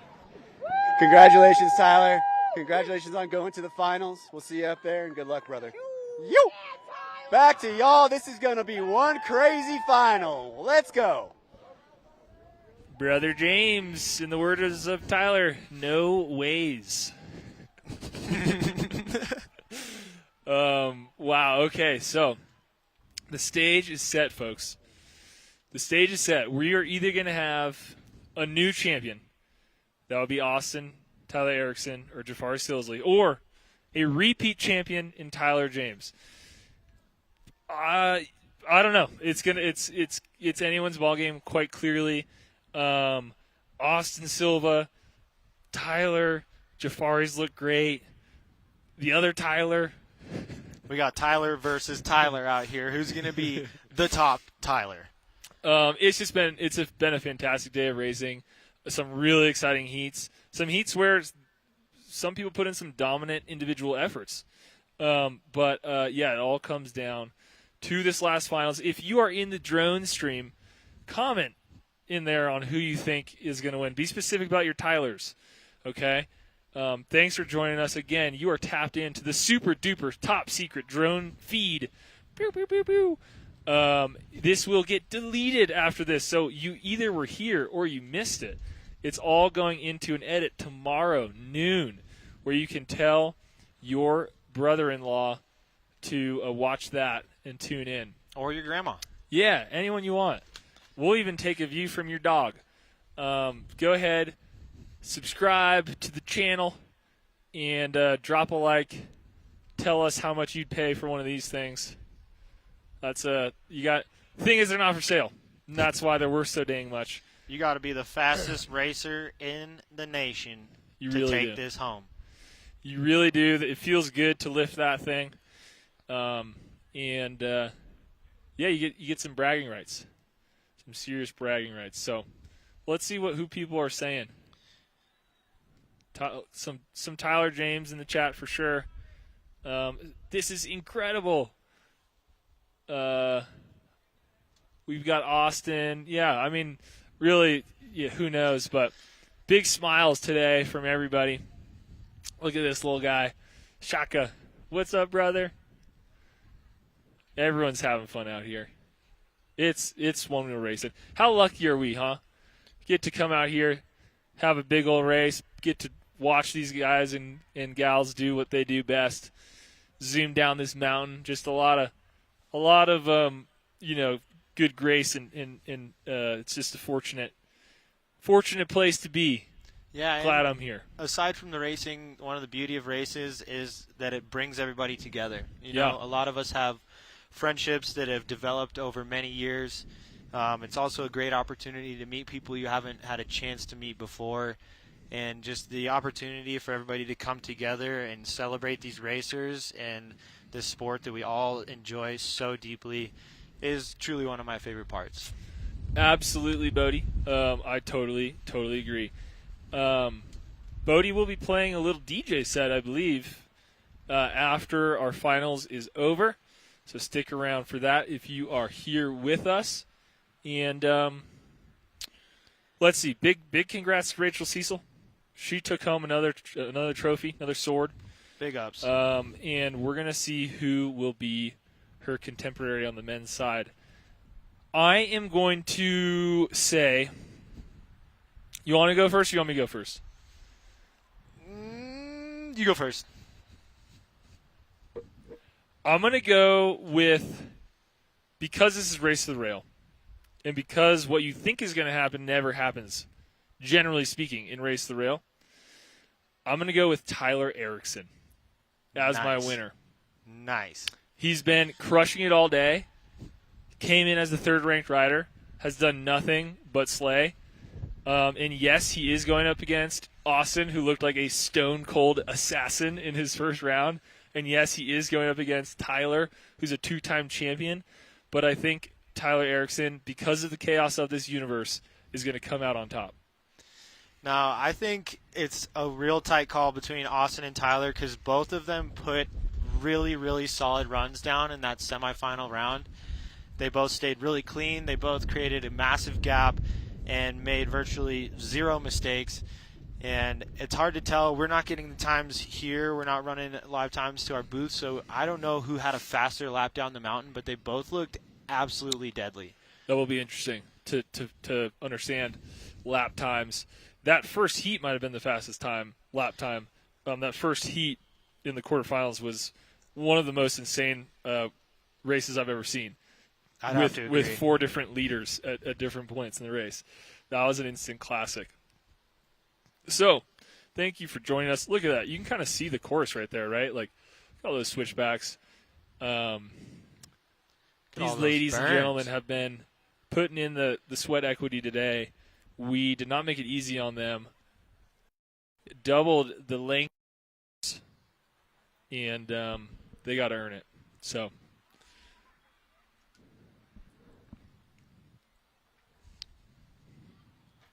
thanks again for tuning in. If you are in the chat, let us know who you think is gonna win here.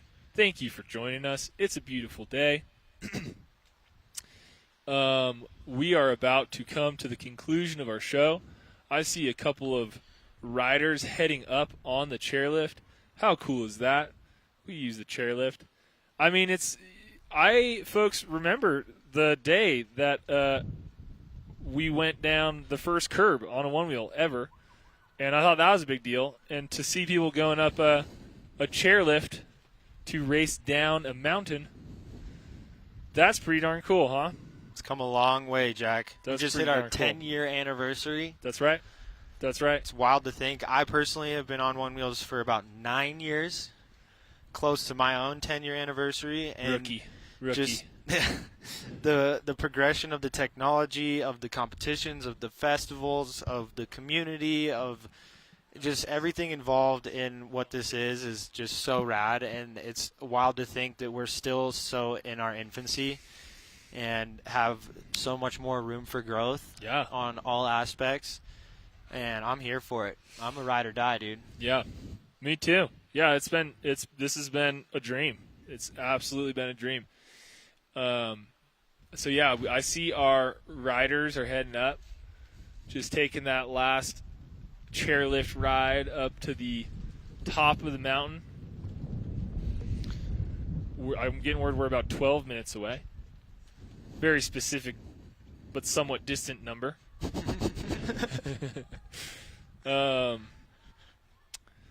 Yeah, these are the last, call it 16 minutes before someone will be crowned a new champion, or T. James will have run out of room on his mantle for swords and axes and stuff. We got some love for Austin in the chat. We got lots of love for Ty in the chat. We got people cheering on Tyler Erickson. We've got people cheering on Jafari. It's really anyone's game out here. Everyone's looking solid. But you don't know until they hit that finish line. Look at the top of the mountain. It's pretty neat. You get epic views up here of Reno. We're on the eastern side of the Sierra. Just an amazing location. Shout out to our Mavic pilots, Chabre and Robert. You guys have been crushing it. Shout out to Donkey Time on the FPV. Yeah, been loving that drone vantage point where you see like the whole face of the hill and you can see all the switchbacks cut into it. That's been pretty cool. Oh, we got some freestyling going on here at the bottom. Hey, get that shove. You got it. Wait till we do that one-wheel pint race. Yeah. Body burial.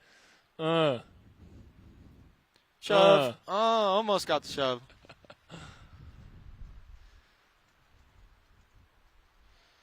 Pints are fun, y'all. Great little board to mess around on. Stomps the shove, drops the phone.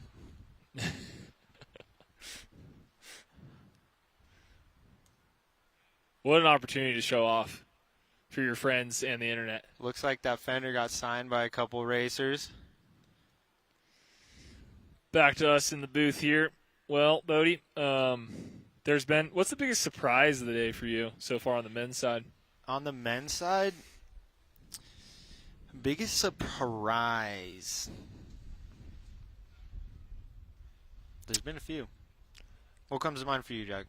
Well, I think the biggest surprise for me, that first heat was probably the biggest surprise, just with how much movement there was.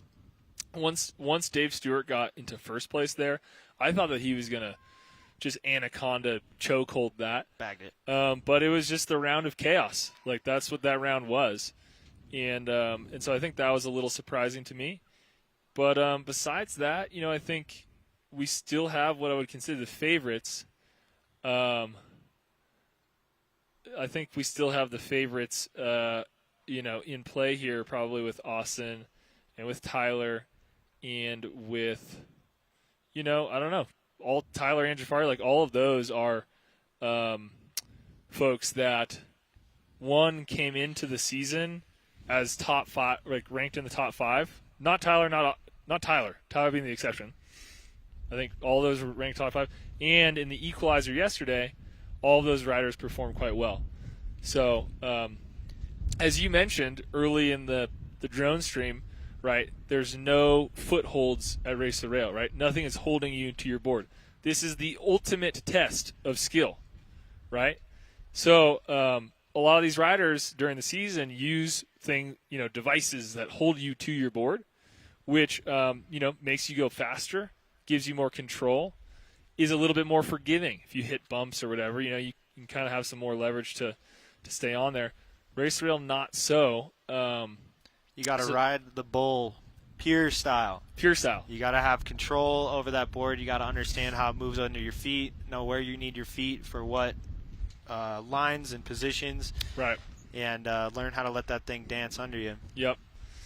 Yeah, and that's obviously full of debate in the one-wheel world.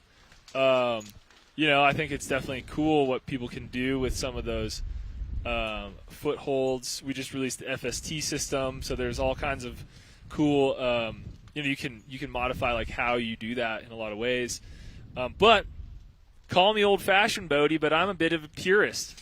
And at the end of the day, I like to see who can stay on their board without it. I think that's the biggest test of skill for these riders. So I wholeheartedly agree, Jack. That's why this competition is this way, and I think it's a little bit of a curveball. And interesting to see because that's obviously something that is developing in our sport and in our world. Yeah. I got to bring it back to what surprised me because I never answered your question. Sure. And after some thought, I got to say it surprised me when Eddie Metz fell and had his board roll down the hill. Yep. In that moment, I was like, oh, he's toast. Yep. But he did an incredible job of getting that bad boy back on the trail and catching up in a surprising amount of time. That was a great recovery. And definitely the first round was just so crazy. Yeah, there was like 7 surprises in the first round itself. Absolutely. It's been an exciting day of racing out here at Sky Tavern. We are now approaching our 10th heat. There has been glory. There has been upsets. There has been clean lines. There has been falls. We saw some belly flops. We saw some stomps. And this right here is the level of racing that has been taken up to, and I am here for it, and I am very much enjoying myself here at Sky Tavern. Me too. Big shout out to the folks at Sky Tavern. They're like family at this point. Thanks for having us out here, letting us race down your ski hill. It really is a special thing. Said this earlier, but this has to be the least boring ski hill in America today, and maybe in the world. I would say it's very unlikely Europe has anything cooler going on at any ski hills, I would say. Even if they have a bike race, there's bike races all over. We've all seen them before. That's old news.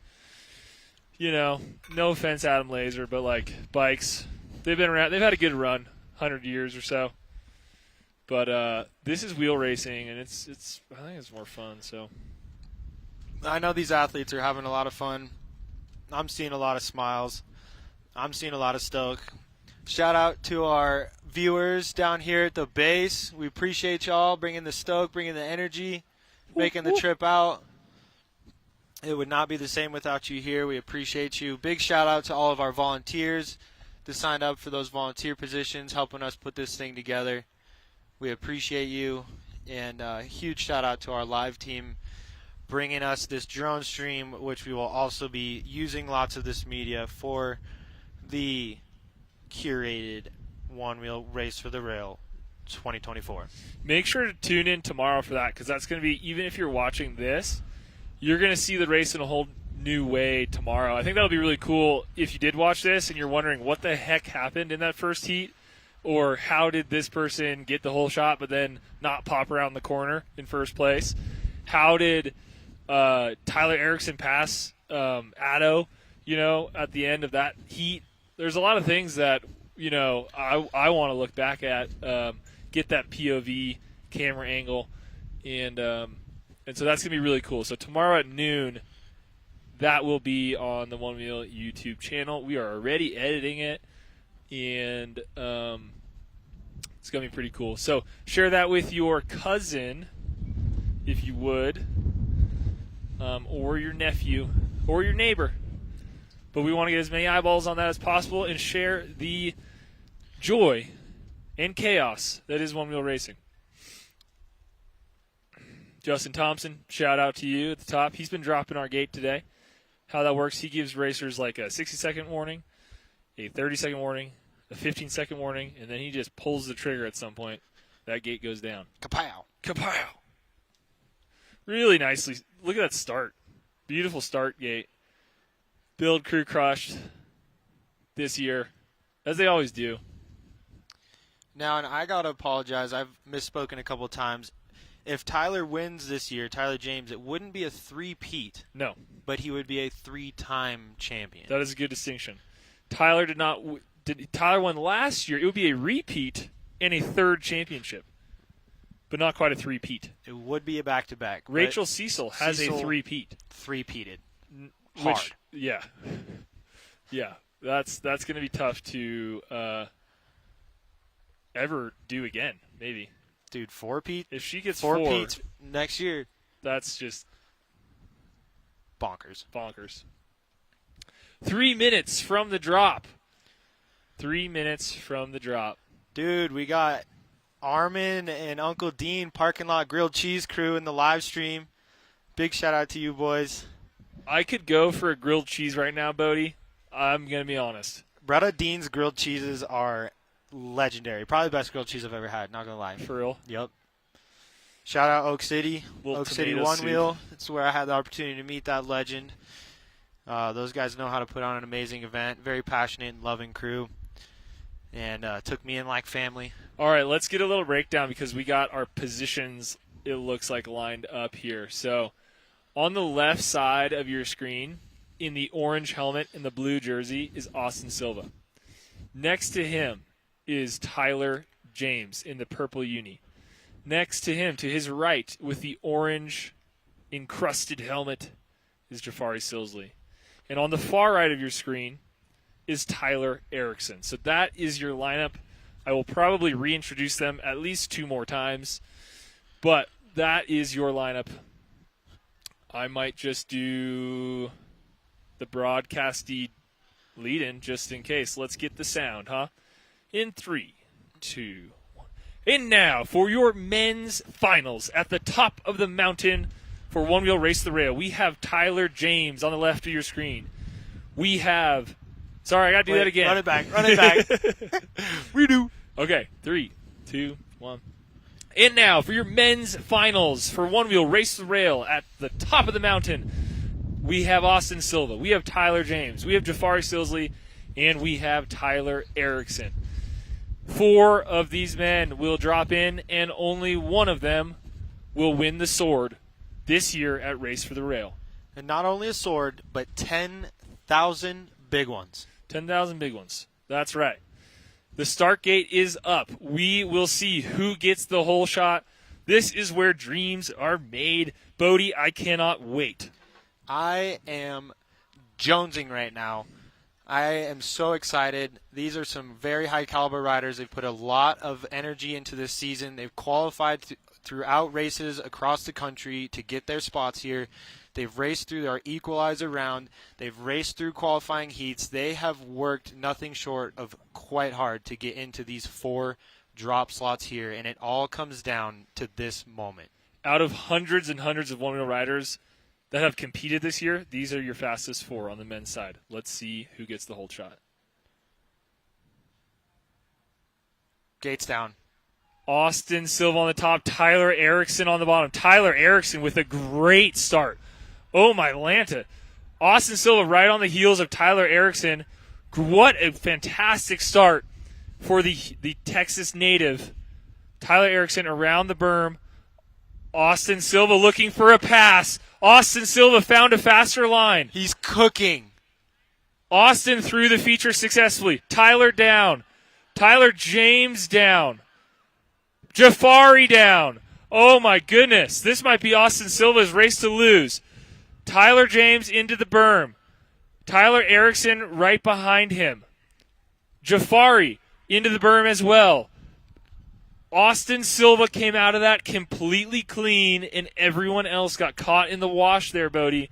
Austin Silva is on the warpath coming down this trail, and he's got a huge lead built up. Massive lead with the Tylers battling out right behind him. Tyler Erickson is giving Tyler James some serious pressure. But I think he's got what it takes to keep it clean. But there is a lot of opportunities for passing. There's many switchbacks. There is going to be the draw opportunity. This is far from over. Oof, Tyler with the hand drag. Coming around that big berm. They're pretty tight. 2 and 3. Austin Silva is out of the frame. Let's see if Tyler James and Tyler Erickson can get a little bit closer and close this gap with Austin and make him a little nervous here. It's all about applying pressure, right? All about applying pressure, making that rider ahead of you make a mistake. Right now, it's tight battle for second and third, but Austin Silva, just a fantastic start, and where he found that line, Bodie, at the top there, because Tyler Erickson had a great jump. Austin found that the fastest line and really just put the jets on after the waterfall feature. Put on the turbos. You're 100% right, Jack. He seems like he's on a whole nother frequency, fully tuned in, very calm, very composed. You might not know it, but he's going about as fast as you can ride a one-wheel down a trail right now. Just arms down, mega relaxed.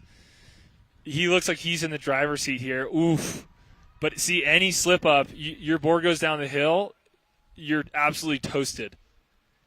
And I think one of Austin's biggest strengths is his line choice, and that plays a huge role into how fast you're going to make it down these sections. There's a few ways to take it. Tyler Erickson takes a huge digger. So this is Tyler James chasing down Austin Silva, and we saw them in the same frame there. You got a sense for the distances. Tyler James would need a break here. He would need a slip-up in order to catch Austin. Austin is looking pretty strong, though, through those little rock garden-y features, into the thick trees. Here we're getting closer to the bottom of the hill. This would mean so much for Austin Silva, Bodie. Would. Austin has come so close to winning this race for years and has never quite been able to do it. I don't know if anyone puts in more sweat equity to the sport of one-wheel racing than Austin Silva, yet he has never been able to just seal the PETA and make it happen. This could be his day, but he's got a 2-time champion right behind him, so he cannot afford to slip up here. And it looks like he's taking it fairly chill. It could just be kind of his style, but I think he understands he's got a lead, and it's the end of the course. He doesn't want to make any mistakes here because he's really just got the draw opportunity coming up, and he's got a $10,000 check coming into the A-line and being added to the Race he for the Rail Hall of nails it. Fame. Austin Silva just with a sigh of relief, because after all he has put into this sport and this season, it looks like Austin Silva is going to emerge as your men's Race for the Rail champion. Yeah, Austin! Did such an incredible job out there. Super duper smooth, was picking super fast lines, keeping his head cool. Very, very good start at the top. Didn't quite get the whole shot, but made the pass. Tyler coming in, super steezy in second. What a great showing for Tyler, coming off literally an ACL injury a week ago and finishing Race Rail in second place. Unbelievable. Jafari coming into the finish line. Great work from all these racers. And there's Mercedes, Austin's wife, coming to give him a big hug. I mean, there's so much in that moment for the two of them. Again, they have lived in their car and traveled all over the country just riding one-wheels, connecting with people, racing, going to events. What a special moment for Austin Silva. Great job out there, Tyler Erickson. Good job, Jafari, T. James, Austin. You guys all put on a serious show for us. Thank you so much for showing us what professional one-wheel racing looks like. You have all worked so hard to get here and did such a good job today. You deserve all the glory, all the respect, and we are so stoked to watch you continue to dominate moving into next year. Well, good luck, Adam, on wrangling Austin there at the bottom. See if you can track him down, because it would be great to hear from the man himself after his first Race for the Rail trophy. What a moment for Austin Silva.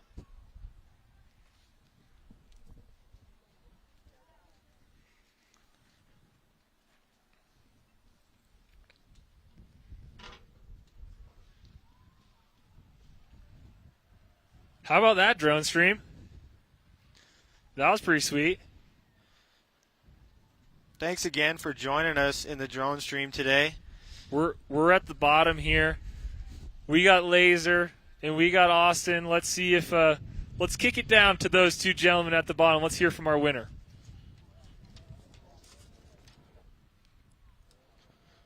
Let's kick it down to Laser at the bottom. He's got our winner, Austin. With your 2024 men's Race for the Rail champion, Austin Silva.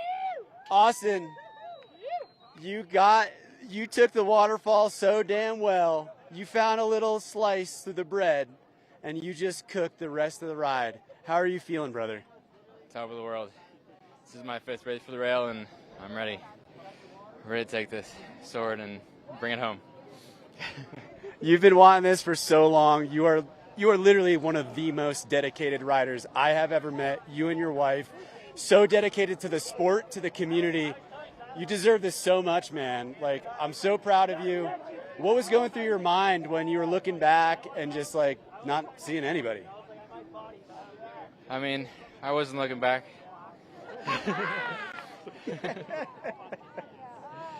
Just running my lines, and yeah, I was hoping at the end there wouldn't be anyone behind me. Well, at the end, the only person behind you was your teammate, Tyler James, but he didn't have enough gas in the tank, took a little spill. But for you to take this, what does this mean to you? I mean, this is pretty important. I've wanted this for a long time, and I'm ready to start taking it year after year. I'm going to stay on top. A little while ago, a couple months ago, I talked to Austin, and I said, what would be a dream for you? What would be something that, is a life goal? And he said, one day I want to be in the Onewheel or Race for the Rail Hall of Fame. And I think this is just the start. You started a long time ago, but now with this championship, Austin, you've definitely put some concrete down. Congratulations, brother. Thanks, Laser. Any shout-outs? I want to shout out my family, Mercedes. I want to shout out Onewheel, everyone that supported me along the way. Thank you. I love you all. Your 2024 men's Race for the Rail champion, Austin Silva. Let's go. Showing here today in the men's championships. Just an incredible show, and huge congratulations to Austin Silva for getting it done. Just super happy for him and all of our competitors who came out here and absolutely crushed it today. Final thoughts, Bodie? I have to agree. All these men did such an incredible job. The ladies did an incredible job too.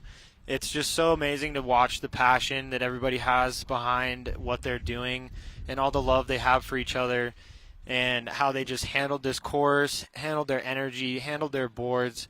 I'm just so stoked and so proud of every single one of these riders, and they are definitely making their friends and family proud this year and just adding so much value and so much joy into our sport and into our community. And it was a sight to see. I feel so honored to be a part of it and be here in the booth with you, Mr. Mudd. Well, after an incredible day of Onewheel racing, that is it for your hosts, Jack Mudd and Bodie Harrison, here at Sky Tavern Resort, Raceville 2024, signing out. You. Bye, Mom. Okay, well, that was our broadcast outro. We can just hang out now.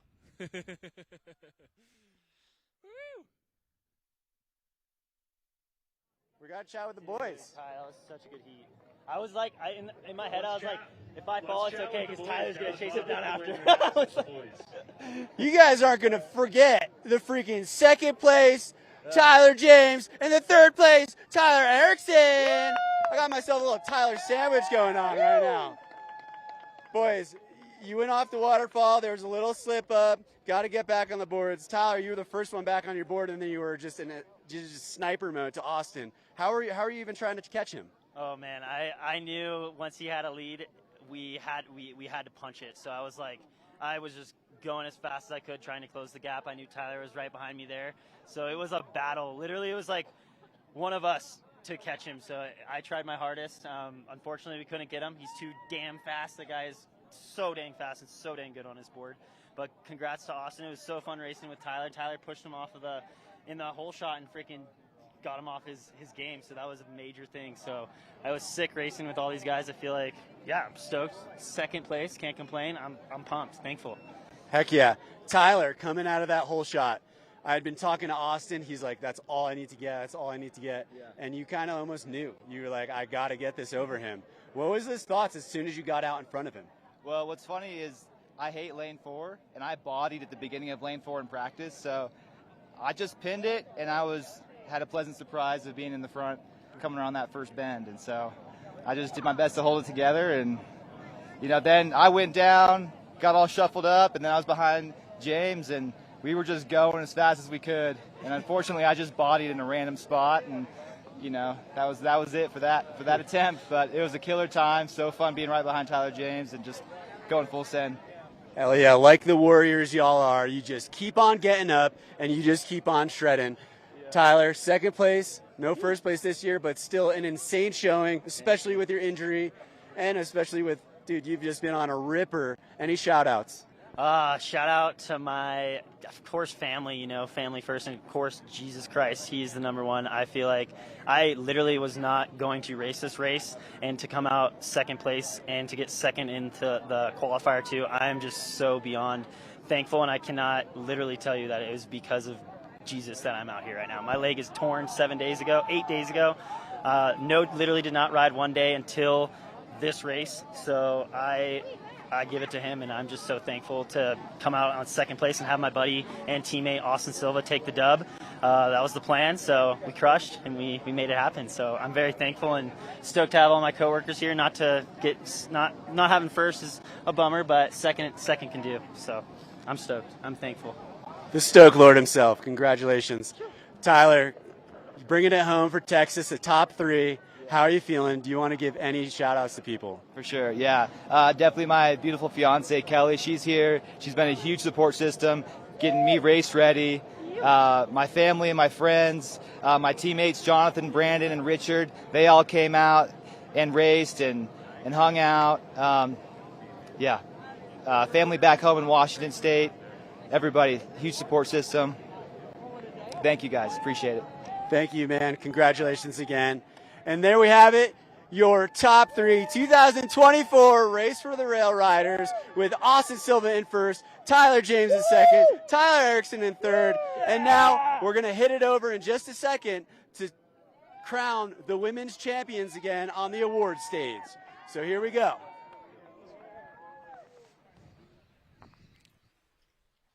Fantastic interviews from the Tylers. And the greatest sideline host that I've ever seen, Mr. Adam Laser. What just a great time here, and we're setting up for, I believe, the awards ceremony. If you would like to be sprayed with champagne, go ahead and get close to that stage, and we can probably make that happen. The swords are making their way down. The checks are making their way down, and the award ceremony will soon commence. Did you find our favorite comment from the live stream, buddy? My favorite was before the race, before the finals. Someone said, "No, this real exciting for real." Somebody said that Austin's so calm and speaks so calmly every time he talks, somebody's chakras get aligned. I believe that.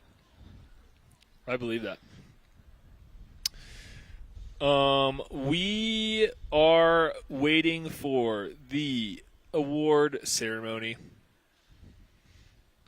to commence.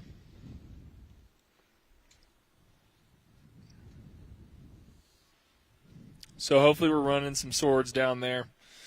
We're running some checks down there, and we're running some champagne down there. Those are the 3 key elements to any good award ceremony. If you're a photographer and you're working for us today, you should probably head down there too, honestly. Yep. That'd be a good idea.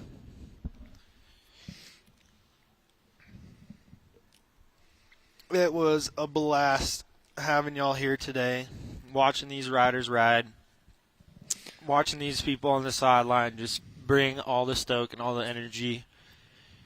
This is something we all look forward to throughout the year and has a special place in our hearts. It's so cool that we're able to have the opportunity to have a racing league and a championship race. Every time I'm talking to people that don't know about one-wheeling, they're so blown away that there's a whole league and a circuit and a point system, and it's just beautiful that our sport continues to grow and continues to progress, and more people are getting into it. We're seeing more faces coming into these top 10s and 15s, and it just gets me excited for next year. A lot of new folks this year, which is cool to see. Very cool to see a lot of new faces. It makes it exciting for sure. That being said, at the end of the day, a couple of our older faces took home the hardware today. Strong. Right? Rachel Cecil, no stranger to race the rail, and Austin Silva, who's been competing for a couple of years. All members of the Free Foot gang. Yeah, that's right. Big ups to them.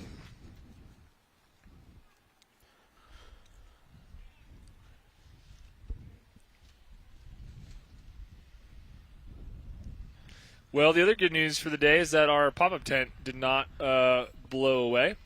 It appears we've completed the day with the pop tent in the same place. So that's also good news. It was definitely trying to take a trip to Oregon. I'm ready for more. I'm ready for more racing. We got to wait a whole year before we get to do that again. Yep. That was a bummer. I mean, there's other races. Definitely check those out. We've got Let It Ride, Oak City, Lemonade Float Fest. We got Float Life Fest actually coming up. Float Life Fest is this year, right around the corner. We still got the Windman. Oh, that's right. And those points matter. Those points count. Float Life Fest. If you want to be the season point champion, and I think you get a golden motor hub or something like that, then you're going to want to go to Float Life Fest. If you want to just hang out with a bunch of one-wheel homies, then you're going to want to go to Float Life Fest. If you want to go play some disc golf, talk to Justin Thompson. Go swimming in the lake. There's a beautiful lake there. Listen to some cool tunes. Yep. There's a lot to like. I've also had some pretty good barbecue out in Asheville. There is great barbecue out there. Justin, I appreciate it, always does a good job of putting together a really rad freestyle park for the freestyle and free ride enthusiasts. Last year's setup was all time. And they do a great freestyle competition out at Float Life Fest.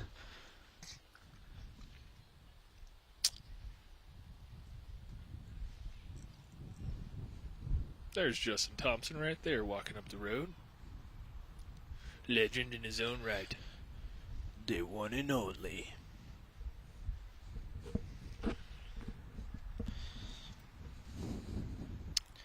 Now I gotta say, Jack, it's a little cold in the shade out here. You know what, Bodie? That might be the other biggest surprise of the day, is how cold it is in the shade here. We've been shivering for the last hour, even though it's probably 75 degrees outside. Pretty jealous looking at all those people out there in the sunshine. All warm and stuff. All warm. We're getting a wave. Hello, young man. Hey. Hey. Hi, Logan. Hey, everybody. You guys having fun? Oh, no, that's not Logan. That's Nice. just a Grom that looks like Logan. Hey, Groms. They're sensing opportunity. Oh, they're approaching us. We might get Grom rushed right now. Hey, buddy, how do you think we're going to do this? Because we only have one stone for the sword. Shout out, Lil Jeff. What up, little Jeff? Hey, buddy. How do you think we're gonna do this? Because there's only one. Well, I guess we go one at a time. One at a time. That'd be my guess. Right. Or we could have a race with Austin and Rachel Cecil for the ultimate sword. A foot race? No, I mean drop them again. I'd pay to see that. No, what we'll do is we put FPV goggles on both of them into pass-through so that they're looking through video cameras, and they have to run through an obstacle course on foot to the sword.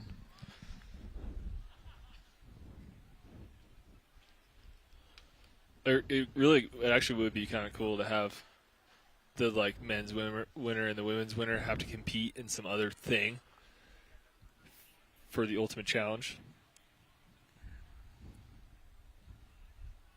Yep.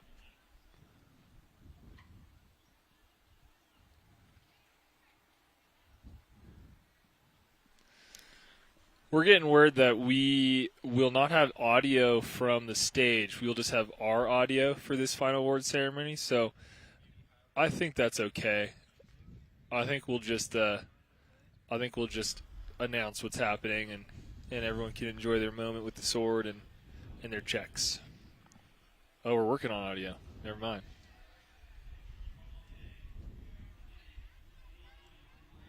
Perfect.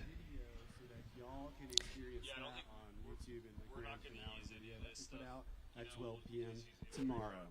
So, I think we're ready to get this started. Actually, let's keep the stream going so that people can see. Do I have my checks? We're going to do women's first. Okay, so for all of you on the drone stream, you will not be able to hear. I didn't even get to announce you yet. So make sure you tune in tomorrow at noon to catch the full Race to the Rail 2024 experience. We'll let you watch the sword pulling, though. We're not going to go away. We'll cut after that. What's up, Vinny?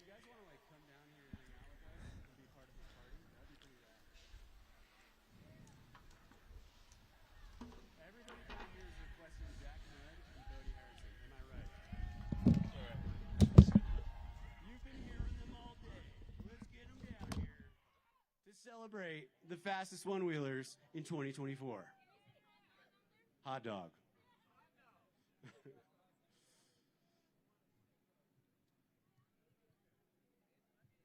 We're going to go 3, 2, 1. Can I get the third one?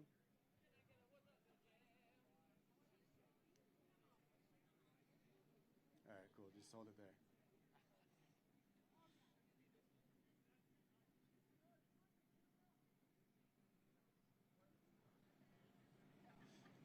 I just want to say that I love you all, and I want to thank you all for coming here. I want to thank everybody for supporting the racers, the community, and just in general the vibe. Thank you to everybody that has helped out today. There's been a lot of volunteers that have done all sorts of things to help our team out, and it's really just a huge, like Jack said early on in the stream, it really does take a village. So you know, we have our core team, but we really do rely on y'all to come and help make this experience the best that it can possibly be for us, for you, and for the racers, and especially for the people at home. Because I don't know why you wouldn't want to be here right now. All right, how are we feeling, folks? We ready to get this shindig started? Where's Ashley? I would like to get Ashley, Mercedes, and Rachel just lined up so I can announce y'all to come up.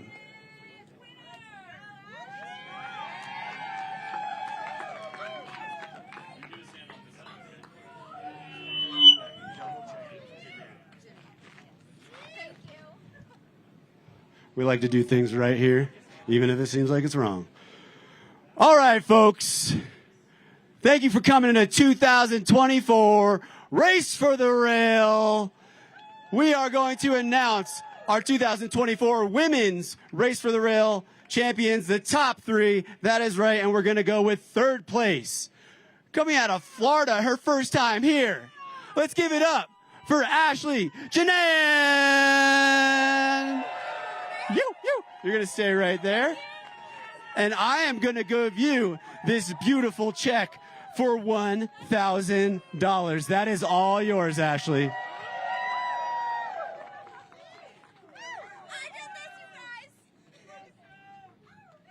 Hell yeah.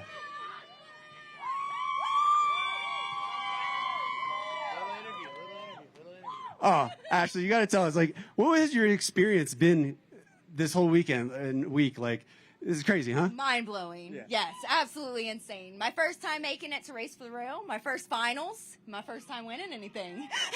So, woo! I did it! Feels amazing.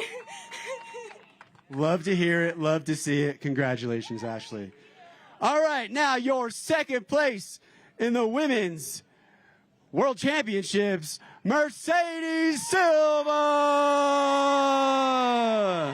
with what do we got there? 2,500 Dugans.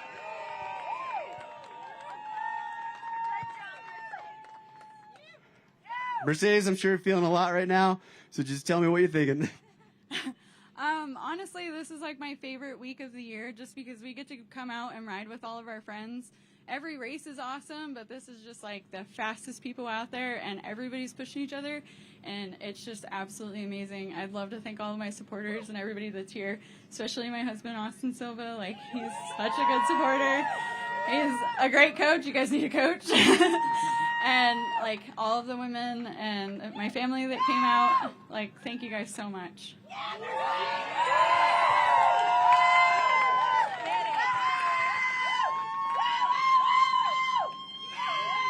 All right, folks, I would like to introduce to you for the first time in Onewheel Race for the Rail history, your three-peat, three-time Race for the Rail winner, 2022, 2023, 2024 champion, Rachel Cecil!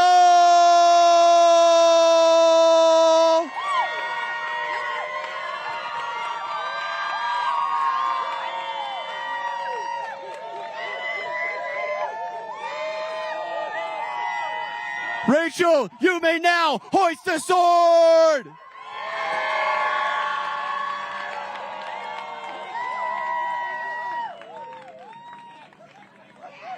What is that, Jack?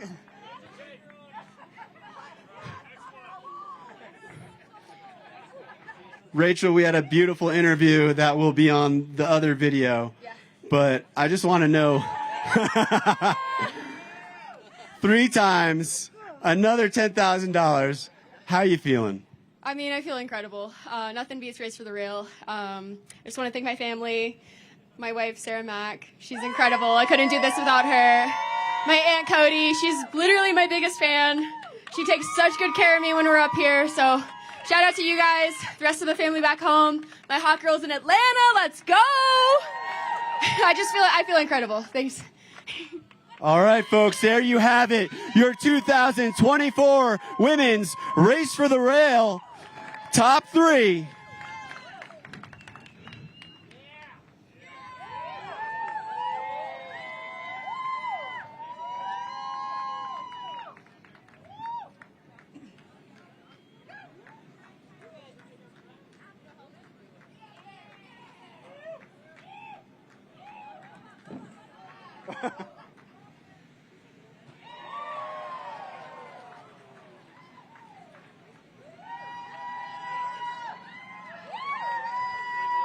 What a freaking race. What a legacy for Rachel Cecil, Mercedes Silva. And let's give it up for freaking Ashley. First time coming out to Race for the Rail and making it to the 3rd spot. That is what I'm talking about. That's what we love to see here in this sport. I also want to give like a shout out to the whole ladies crew because they are the most supportive people I've ever met. Look at that. It's all about love, baby.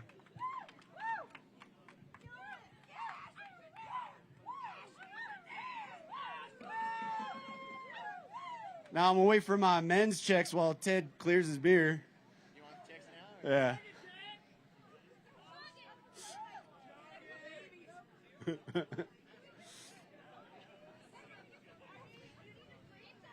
Not gonna lie, I kind of like this format better so far, giving them a little bit more just organic feel rather than the whole thing. This is beautiful. What a beautiful moment, everybody. Thank you. All right, who's ready to Whoa. Who's ready to give it up for the 2024 men's top 3 at the Onewheel Race for the Rail? Let's start with, we'll get third place out. Ted? Thank you very much, sir. Coming out of Austin, Texas, we got Tyler Erickson. Taking home a G, because he's a G.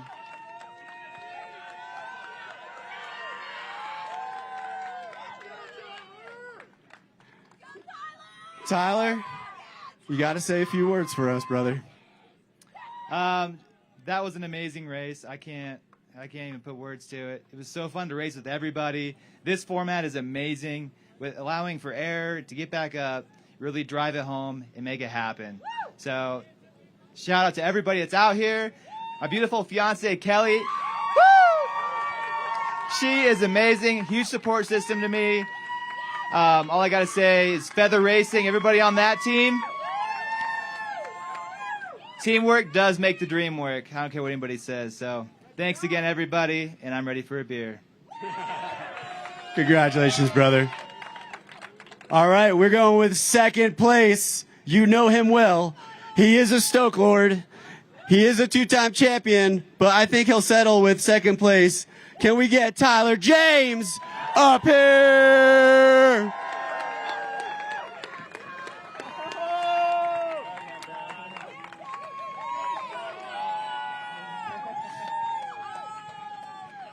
Brother James, so close, but so far.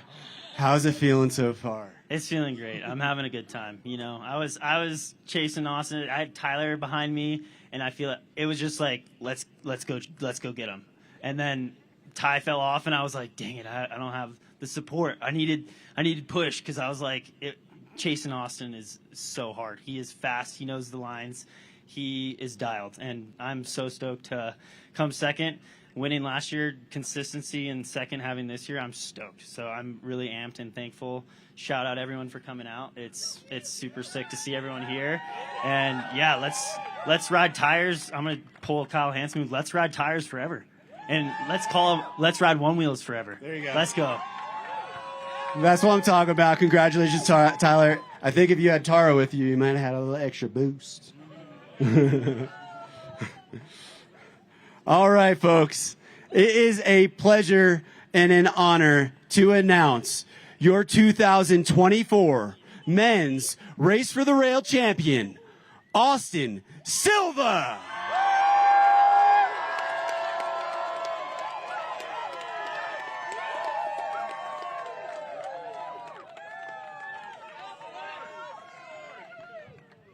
Austin, you may hoist the sword.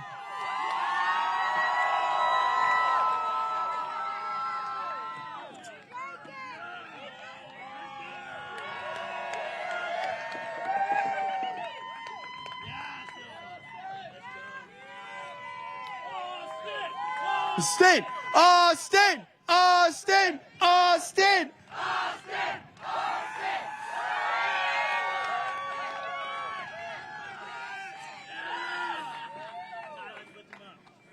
Now, Austin, I know you asked me to do something for you, but do you want to get a few words in?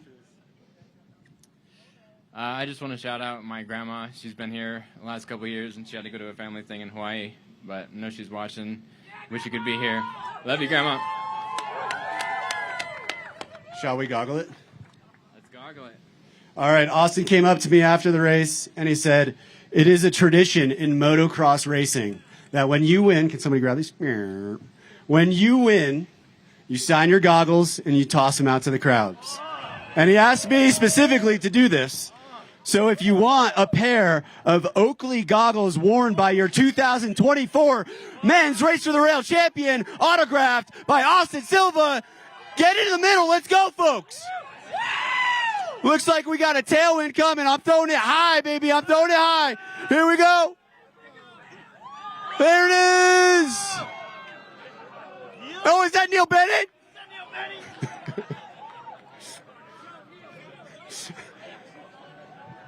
All right, folks, here you have it. Your 2024 Men's Race for the Rail Top 3. Austin Silva, Tyler James, and Tyler Erickson. Give it up for them.